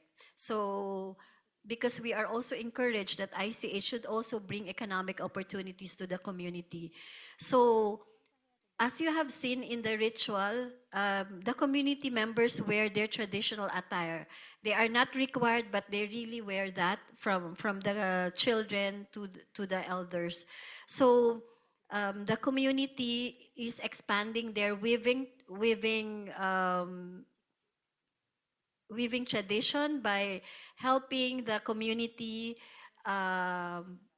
refine, because the traditional way of weaving is really common in the community. However, with the government, the national government's memorandum circular that all government offices should wear the traditional attire every Monday for ASEAN and the succeeding Mondays for the Philippine traditional attire, the community may be able to sustain the weaving tradition, because other members, non-community members, may also get the the woven products from the community. So that's going from the ICH to the creative aspects, so creative industry. So aside from that, that's going like from 0 to 4 years, and then the following year up to the 10th year, the tourism comes last. When the community is ready to sustain their traditions and the foundation is already strong, they have that strong base of how to safeguard, protect the ICH from other challenges like modernization, urbanization, globalization, and the like. And they are ready to open the community to non-community members. That's also part of the 10-year plan. So for now, that's the plan for the celebration. It's not just gathering for enjoyment and fun, but also for forging strong agreements that can last and leave a legacy, not just to the community, but to the country as a whole, which can be a model for other communities as well, because we have really few inscriptions. Punok is the second. I mean, this multinational nomination is the very first. And we only have 4 inscribed elements. So, Hudhud, Punok, Darangin, and then the pineapple, the aklan piña, the pineapple thread, the woven textile. But we have 1 urgent safeguarding list, the Buklog, and 1 register of good safeguarding practice, the schools of living traditions. And that's also, since it's already a flagship program, that's already a part of the 10-year plan, which our counselor has mentioned. The transmission is from the elders to the younger generation, and it will be sustained, and not just school-based but community-based, non-formal center of learning. Thank you. 네, 질문은 심플했습니다. 10주년 기념 Yes, 행사를 thank you. 가지고 So it was a simple question of whether there were any festivities for 10th anniversary. However, you can see that it was an in-depth response of how the commission is to support all of these endeavors, a 10-year plan. And it was also about education. So you can see that they do have a curriculum in the state university, and also about the communities. If the communities cannot actually find a way to connect this to the economy, there were also efforts in that regard. So in terms of how the organization is to support was elaborated by our speaker. So I'd like to ask our other 2 speakers. So in the relevant governments and organizations, in order to transmit your elements, what kind of support measures or policies do you have? So I would like to ask the other 2 speakers on that as well. In terms of the transmissions of this traditional to the younger generations, as my colleagues Nara have mentioned in the very first sections, that we also have the tug-of-war in the educational program. And then we also have the association for the tug-of-war in terms of the game. For other things, it's the transmissions. It's one is to keep it existed, meaning keep it relevant and be engaged with the community itself. And the transmissions of traditions, it can happen when the younger generations understand fully about the value and the importance of the game itself, not just the actual activity, but the value behind it.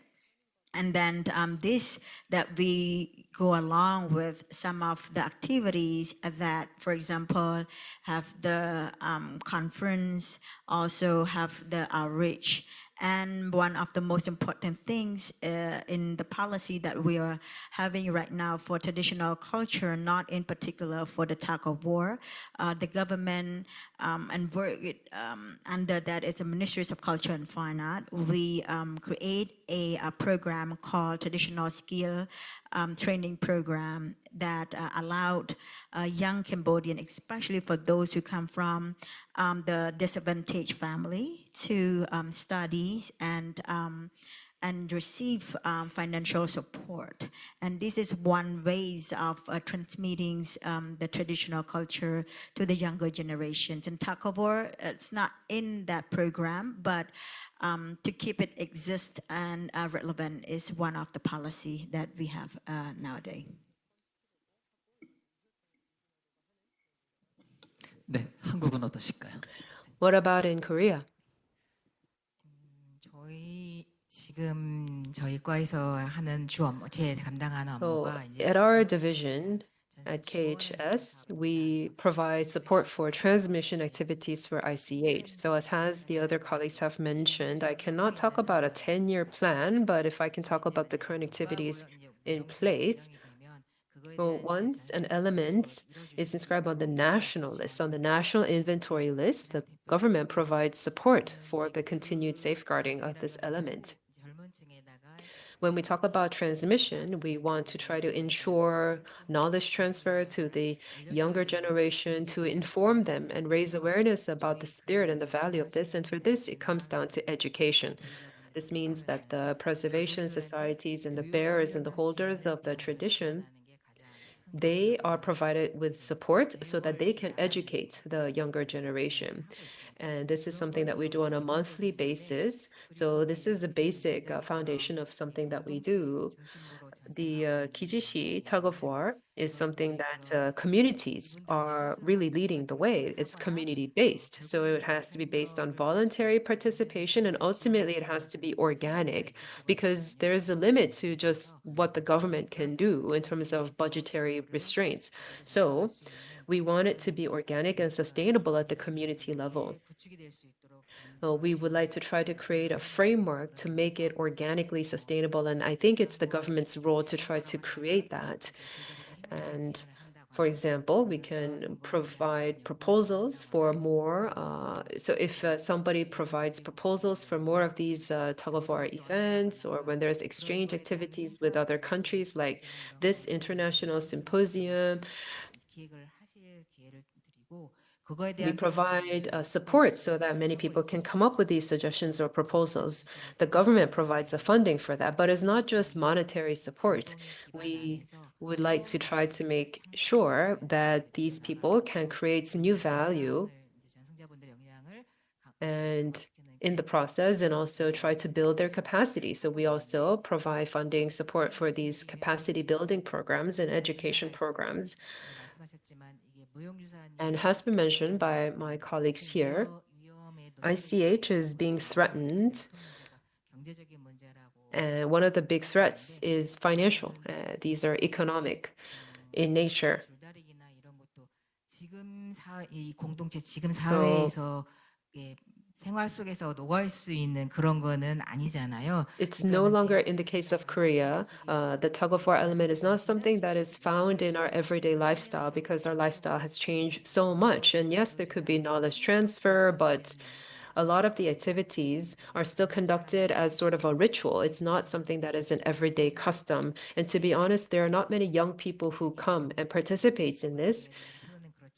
So I wouldn't try to say that we should try to make this into a job or a profession, but for somebody to do this as a full-time thing and be active in transmission, it would be very difficult because they don't get the remuneration.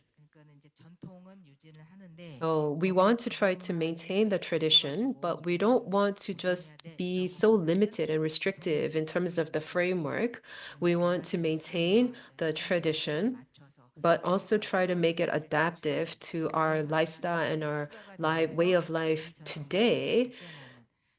and then somehow try to create a framework so that this elements can be promoted and be transmitted across many generations. And this is a big challenge for us, and we're trying to come up with some solutions. We have not come up with big breakthroughs, unfortunately, but I can say that we are trying to creatively think of some solutions. As what we have heard from our colleague in the Philippines, we are trying to think of those kinds of creative solutions to come out of this. That's what the mandate is for me at the division that I'm working in at KHS. In Korean society, when people are asked, why is ICH necessary? The answer is that, oh, it's tradition, it's our culture, it's our history. But nowadays, especially for the youth and maybe for people who are living in the big cities, this might not really seem very necessary or relevant to them. So it is important for us to think of ways to try to make this relevant to everyone, because ICH is not necessarily something when we think about what we need in terms of education or human rights or climate change, or we have to identify how ICH can contribute to these challenges that we're seeing right now and see it as a viable and valid solution. And we need to understand what ICH can do to contribute. That is something that we are thinking of right now here at the Korean Society. I think that this social function of ICH is something that is discussed probably in other countries as well. What is it in your countries? What is the level of awareness? In the Philippines, there seems to be a growing consciousness and sensitivity with intangible cultural heritage, because in prior years, there's really a disparity between tangible and intangible. Of course, tangible heritage, you can really, it's explicit that there can be economic opportunities for tourism by visiting the place or the sites. However, for intangible cultural heritage, now there's this growing interest from the youth, because they are able to, in the Philippines, the youth are able to connect. They would like something that they can identify themselves as a Filipino, and then something that can connect them to other Filipino communities. So younger generation would like something, a symbol or icon of the, as a Filipino people, an icon that can connect them to other Filipino communities by aesthetics, of course. So they are now engaging into wearing traditional clothes, not just during celebrations or important occasions, but even for everyday wear. So you can see that a lot of younger generation use traditional clothes as their fashion, going to the malls or even attending parties. And the role of the NCCA now and the other government cultural agencies is to make them aware of the cultural sensitivities, because there are some accessories and other symbols, designs on the clothes that may be sacred. So the level of interest now is growing because of the promotion and the government efforts and the policies and programs being implemented. And also we have the programs, the schools of living traditions. We have the Manlilikha ng Bayan, or the Living Treasures Award, wherein we give recognition to outstanding crafts people, and we promote them not just in their place but all over the country. The National Museum of the Philippines has one gallery promoting the recognized outstanding cultural masters. And also we are really active in doing the cultural mapping activities by engaging all the local government units. It's part of the law. They are required to do the cultural mapping activities so that they will identify what important ICH they have and what policies that they can draft. And now they're into inventorying, and they're being submitted. And local government, I mean, the national government gives them the seal of local good governance if they are able to qualify all those requirements. And not only that, I think that it's the effort that makes this consciousness increase from all ages. So now, intangible cultural heritage and some forms of cultural heritage is not just seen as about the past. You can see in the social media, they really like going to places because it can be part of their Instagram or IG or any social platform that they can take pride of and promote as member of the country. Thank you. 네, 아주 멋진 일들을 하시는 것 Well, 같아요. that is quite amazing work that you are doing in the Philippines, and I do think that we have a lot to learn here. What about in Cambodia? In Cambodia, as a culture, we are very connected to the past because everything is have a linkage between the past, now, and the futures. So it's not hard to bring the awareness about the cultural heritage to Cambodian people, but you need to know how to promote it. Once again, it's not hard, but you need to know how.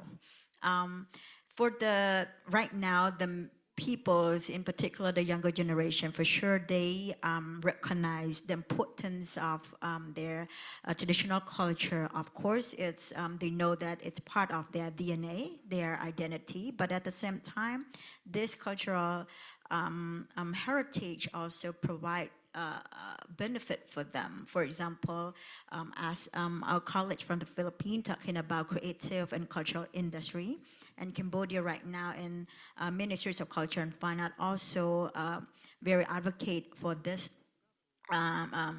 creative industries as well, which is the cultural base. Another thing, we are not target just only Cambodian younger generation. We have the whole populations, that the elders, the middle age also.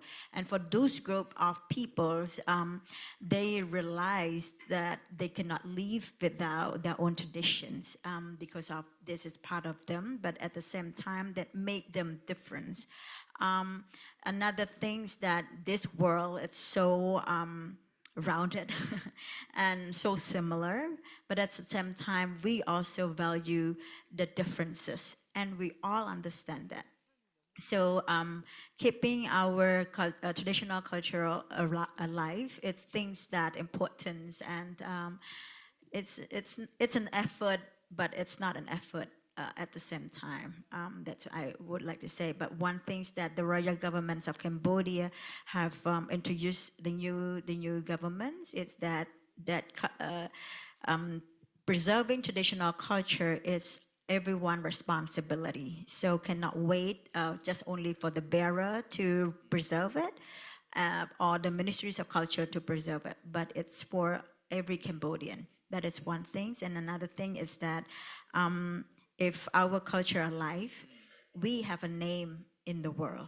So that is one thing that we embedded to the Cambodian people. 네, 맞습니다. 문화는 우리 모두의 것인데 어느덧 Yes, 국가 that's correct. Culture is for everyone, and in the process of it being listed onto the list, sometimes it seems as if conservation and safeguarding should be only done by the bearers or the community, and it seems as if it has nothing to do with me. However, that's not the case. It's important to make sure that there is that perspective that this is ours, it's our own, it's our common responsibility. So whether it be media or education, I think that there are some active promotion that should be underway on this very concept. So for those of you here today have been providing us with hopeful messages messages as those that are really in this sector. But in terms of the government and the society, do we have that high awareness for ICH? If you think about budget, for instance, we do have sufficient budget, for instance, by the government to safeguard. So in Korea, Cambodia, and the Philippines, in the government level and also in the society, what is that awareness towards ICH? Of course, in Korea, it's true that it's capitalistic, it's all about money, and sometimes culture can be at the back burner. So what's it like in Korea about the awareness towards ICH in Korea? Yes, if you ask about the perception within the government, well, in the case of our organization at the KHS that's in charge of safeguarding, of course, we do have both tangible and intangible heritage, but honestly speaking, in the case of tangible cultural heritage, we do have something that can be seen, it's visible, and there are vast amounts of elements. So in terms of the support scheme, there's of course more of that. And of course, it may be an apples to apples comparison, but if we think about the perception, intangible heritage is also noted as very important as much as tangible heritage. And in terms of the budget, if you want the number, of course, it's true that in Korea, amongst the governments, there is a bit less for culture and, of course, even less for intangible heritage if we just think about the sheer amount of budget. But then if you go into the significance and the importance and the efforts for safeguarding and transmission and that aspect, I can say that last year there was a major reshuffling of the organization. There was a change of the name of the organization to begin with. And the major framework here was that in the case of the heritage that we want to safeguard, there's one category of tangible, and then we have another category of intangible, and there's also natural heritage. So there are a total of 3 categories, and the right transmission and safeguarding policies and framework and the relevant budget was something that we wanted to set forth. And that's basically the perception in place in the Korean government. So we will, of course, put in utmost efforts going forward. And what about Cambodia? In terms of the budget, as you know, that's nothing enough in terms of that, and preserving traditional culture is a huge responsibility. There's a lot of things have to be done. But as I mentioned earlier, that the royal government of Cambodia at the moment pay a great attention to preserve and safeguarding the ICH in Cambodia, and huge amount of budget have been allocated, but it's not enough comparing to anything else. But one thing I think, budget is a budget. In terms of intangible cultural heritage, budget alone doesn't really create a successful story. It need to have a spirit to live within the community, the bearer themselves. That can make it last longer. The infrastructure, of course, can come from the budget. That's undeniable. But to encourage them, for example, as today, even that the Korean the ICH, the ICHCAP invite the bearer from a different community, from the 4 countries to come together. This is a huge encouragement for each other to inspire them to continue their tradition for a longer period of time. Some things that I would say here, the budget, it's important, but you need the spirit behind that in order to move that budget or to implement that budget in the right way. At the same time, Cambodia also continue to collaborate with international communities in order to preserve and work on promoting our culture, because culture is not just for only one country. It's for a human being if we look beyond just the barriers of nationality. So that's why international support and local support, as well as the community support by themselves, is important, and plus the budget. Thank you.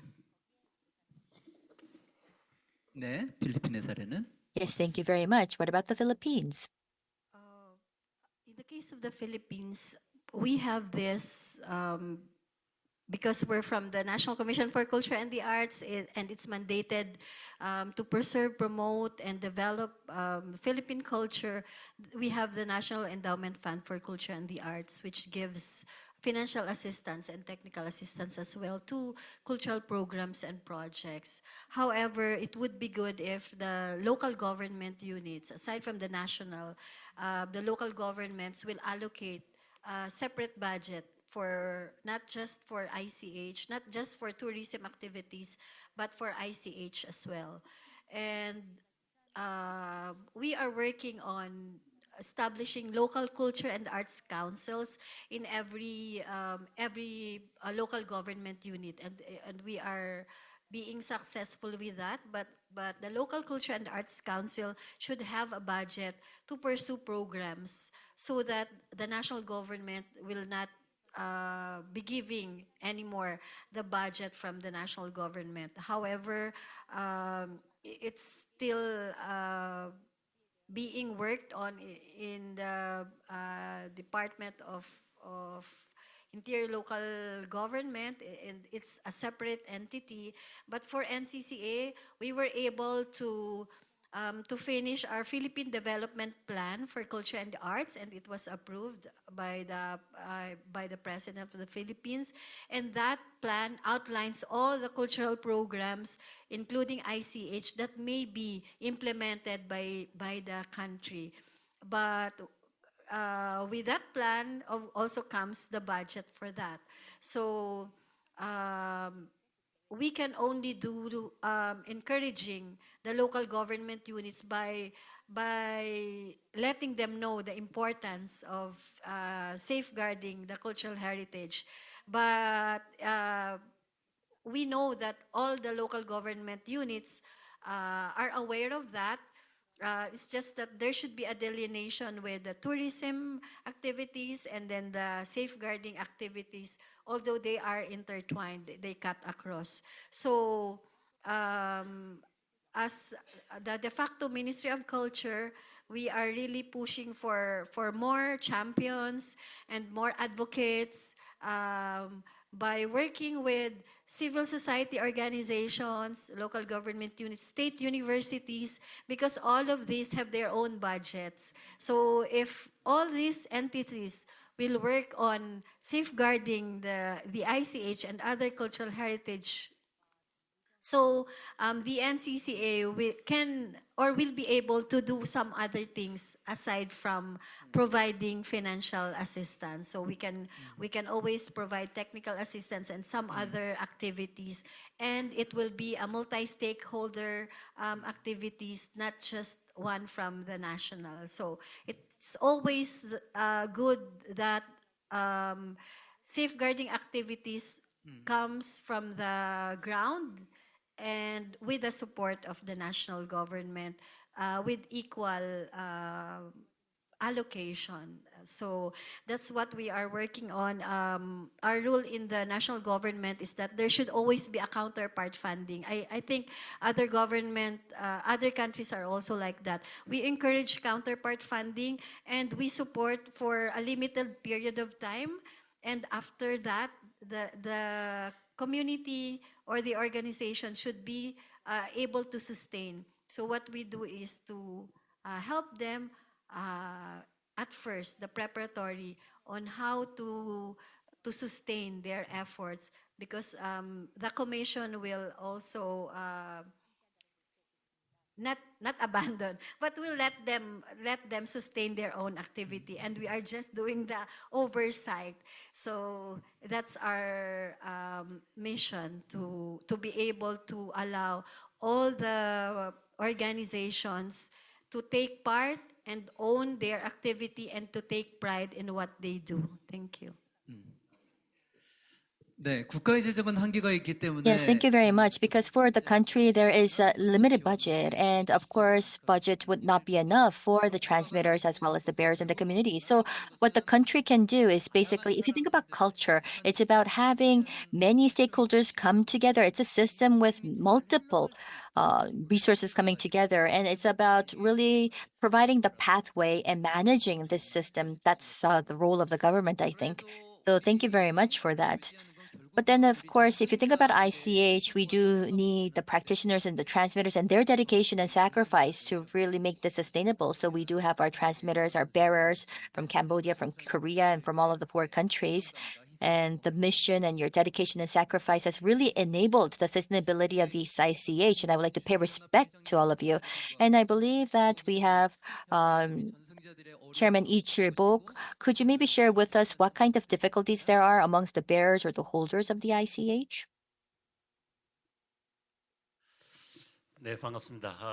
Yes, it's a great pleasure to meet you all. I am Lee Chil-bong, in charge of the Yeongsan Juldarigi Preservation Society. It's a great pleasure to join this.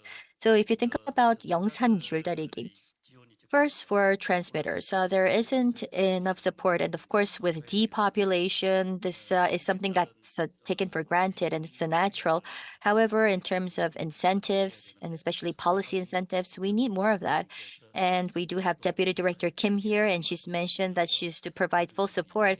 So I am very much appreciative of that.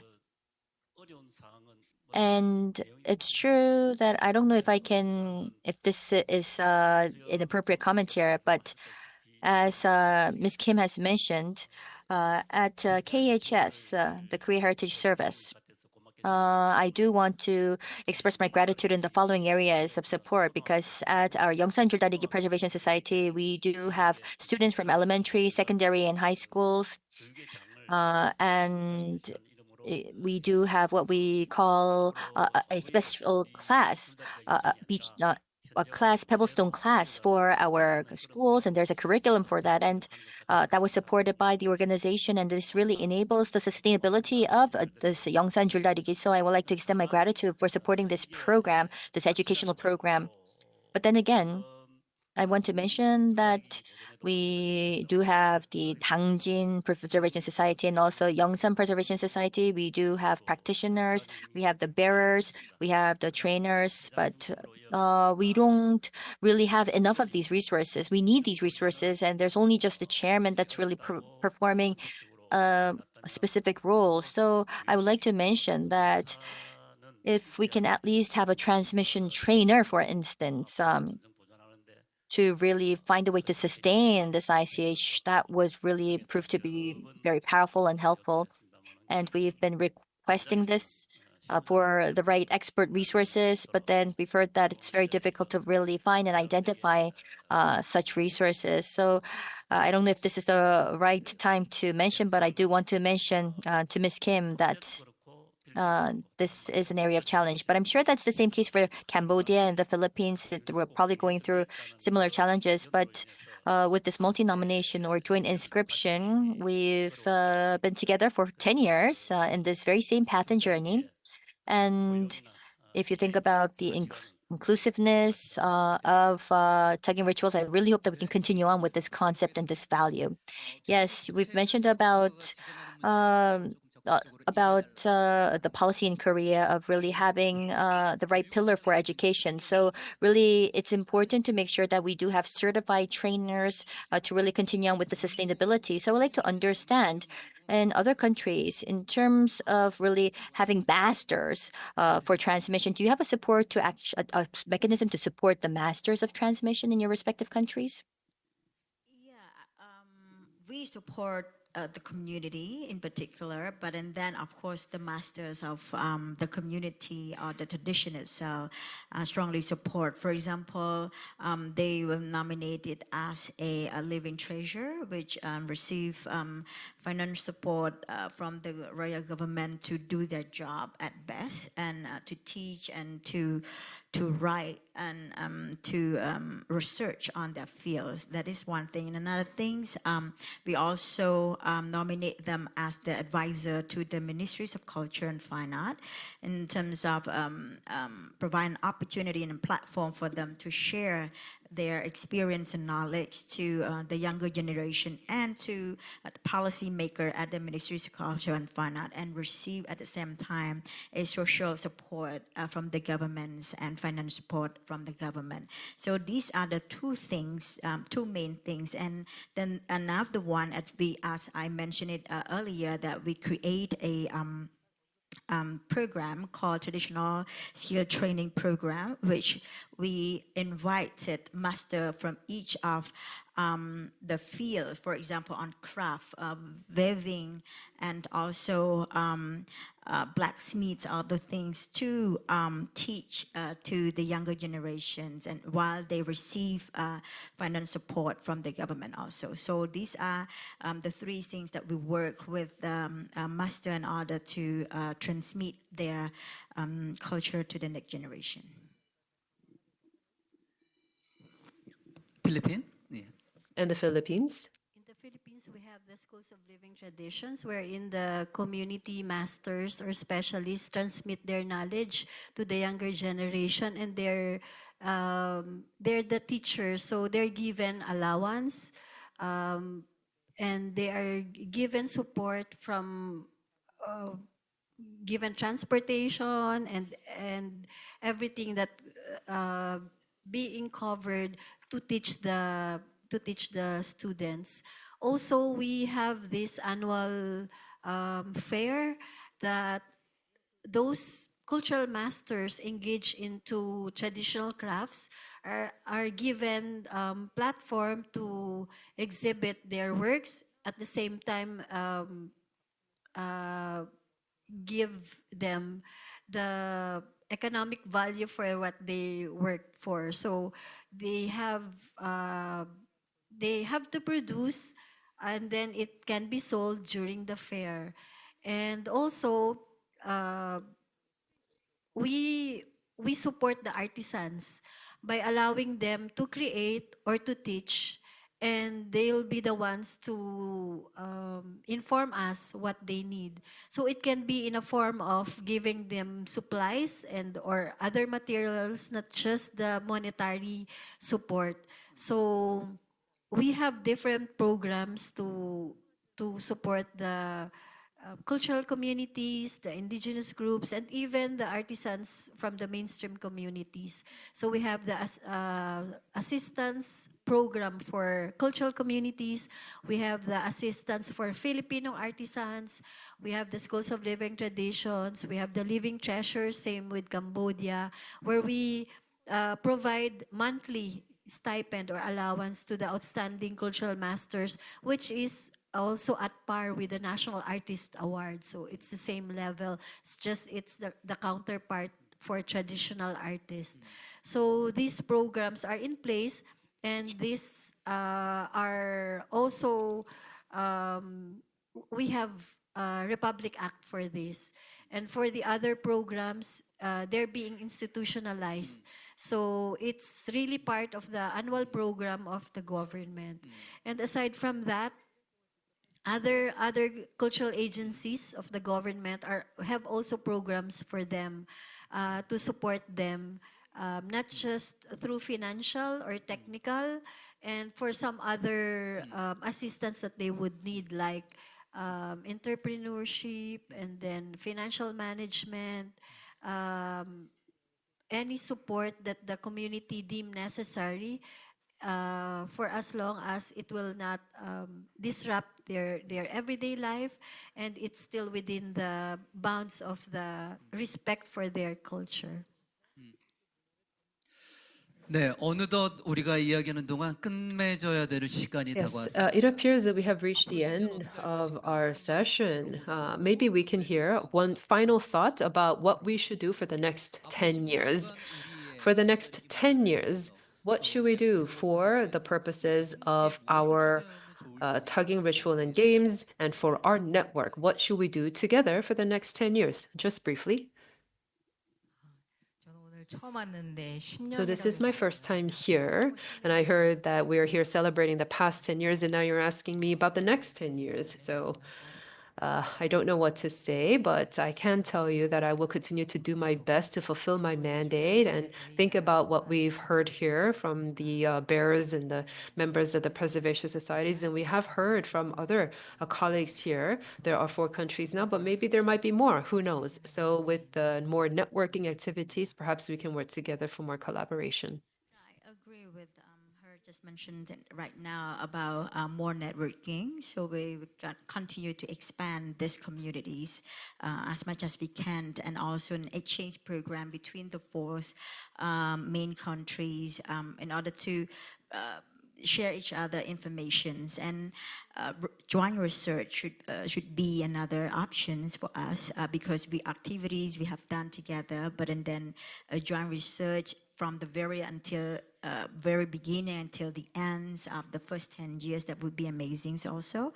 And I would like, when I say I mean my teams also, we also think about how about bringing this model to some other areas of the world, that this is the successful model that we have done together for 10 years, and this is a result, and this is something that we would like to share with you. So because this is very crucial and important, not just for four of us, I mean, as a nation, but it is a role model for the entire world, that come together and understand each other, help each other, and stay in a very good and healthy manner together. This is something that the world needs. We should do this. And one last thing is about if we can do a museums that can present our work for the last 10 years and all the achievement that we have done. So it would be another things. It doesn't mean that it have to be a large museum, but a museum that commemorates all the efforts and the achievement that we can make. And on top of this, thank you very much for this event. Thank you for the opportunities. And I hope that this model will spread to the world and will be the benefits of everyone, not just only a few people. Thank you. 네, 감사합니다. 세 가지를 제안해 주셨습니다. 공동 Thank you 연구를 very much. Yes, joint research was one that she has said, because yes, we have our own respective research, but if we do a joint research, that would be so meaningful. The tug of war, the tugging ritual in games is something that could be a best practice. So if we can bring together our wisdom, then that could maybe be translated into other regions and other elements, and also maybe even a possible museum that can showcase the past 10 years of our history. And I think, in fact, there's going to be a special exhibition here at the Gijisi Tug-of-War Museum that will be showcasing some of that, but maybe in the future we can have a bigger museum of sorts. Next, Renee.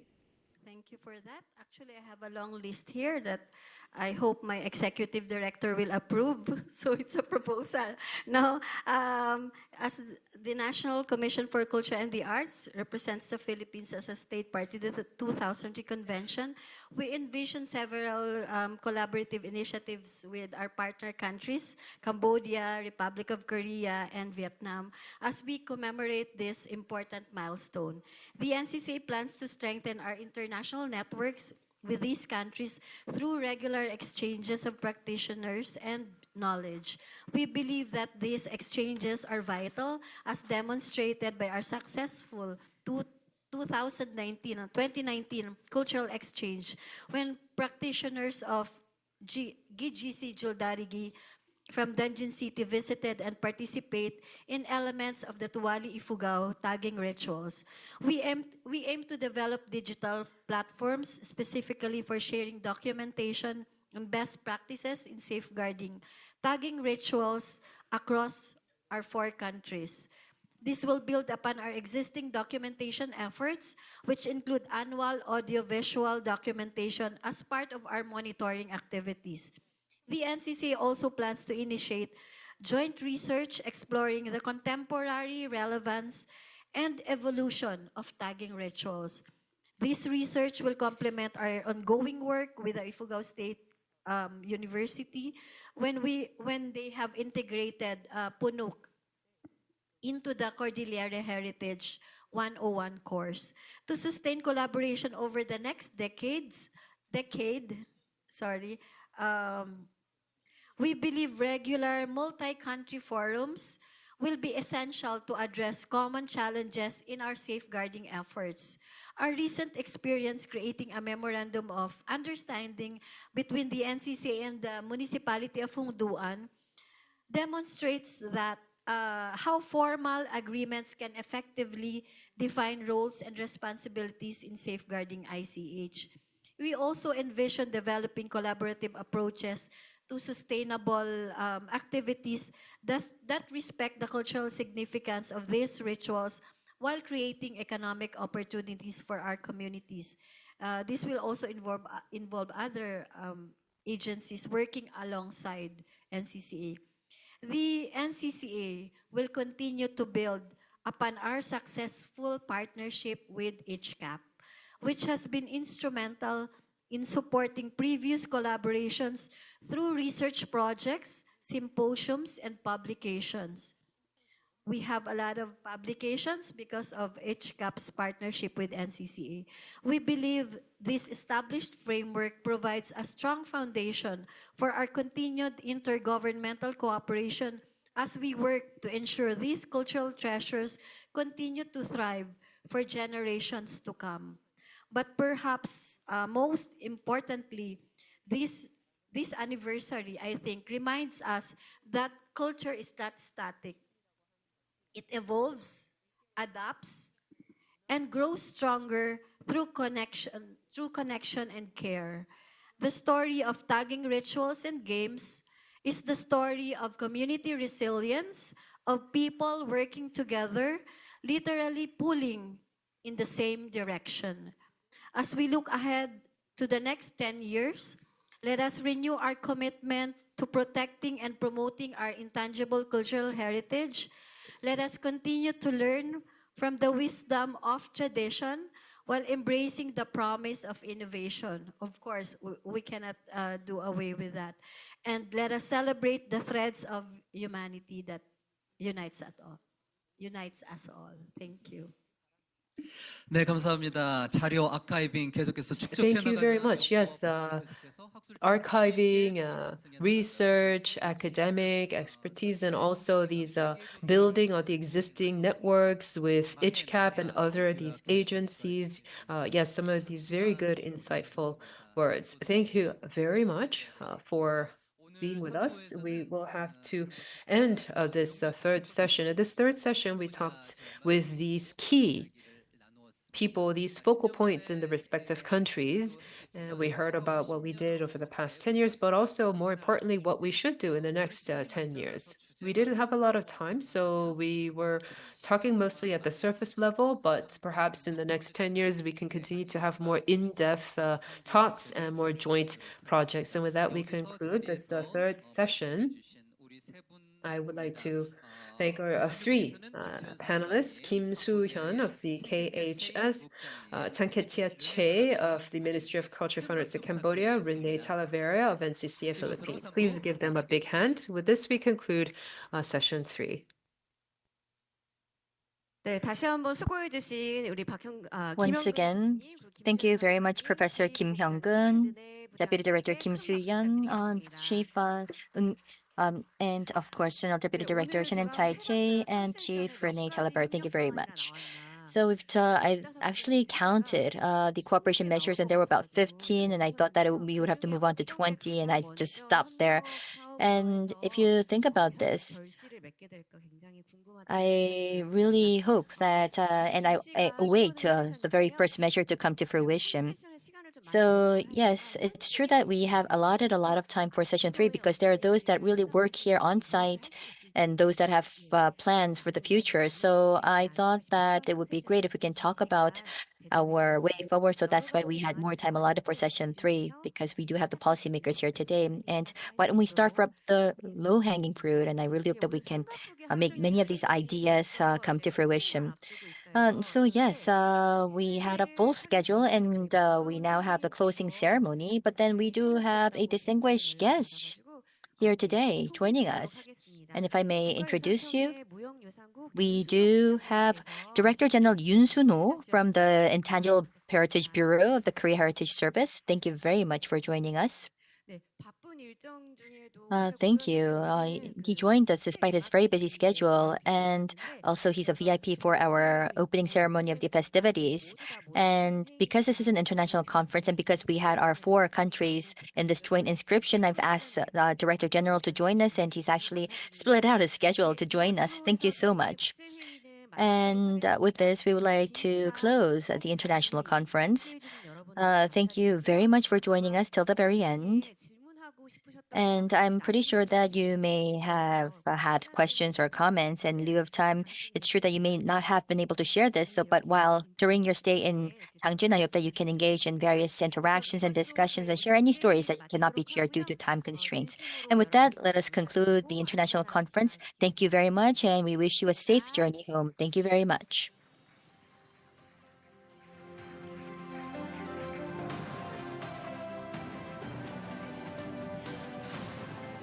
This concludes the entire program of the Tug-of-War UNESCO Joint Inscription 10th Anniversary International Conference. Shortly, the commemorative exhibition opening will take place in the museum at the first floor.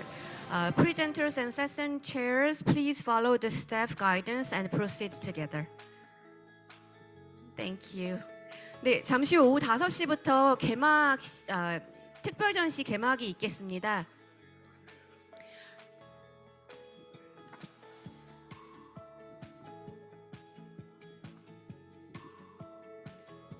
네, 특별 전시 개막식 1층에서 있습니다. 예, 저희 발표자 참가자분들께서는 저희 직원들 안내 따라서 1층으로 같이 이동하시겠습니다. 감사합니다.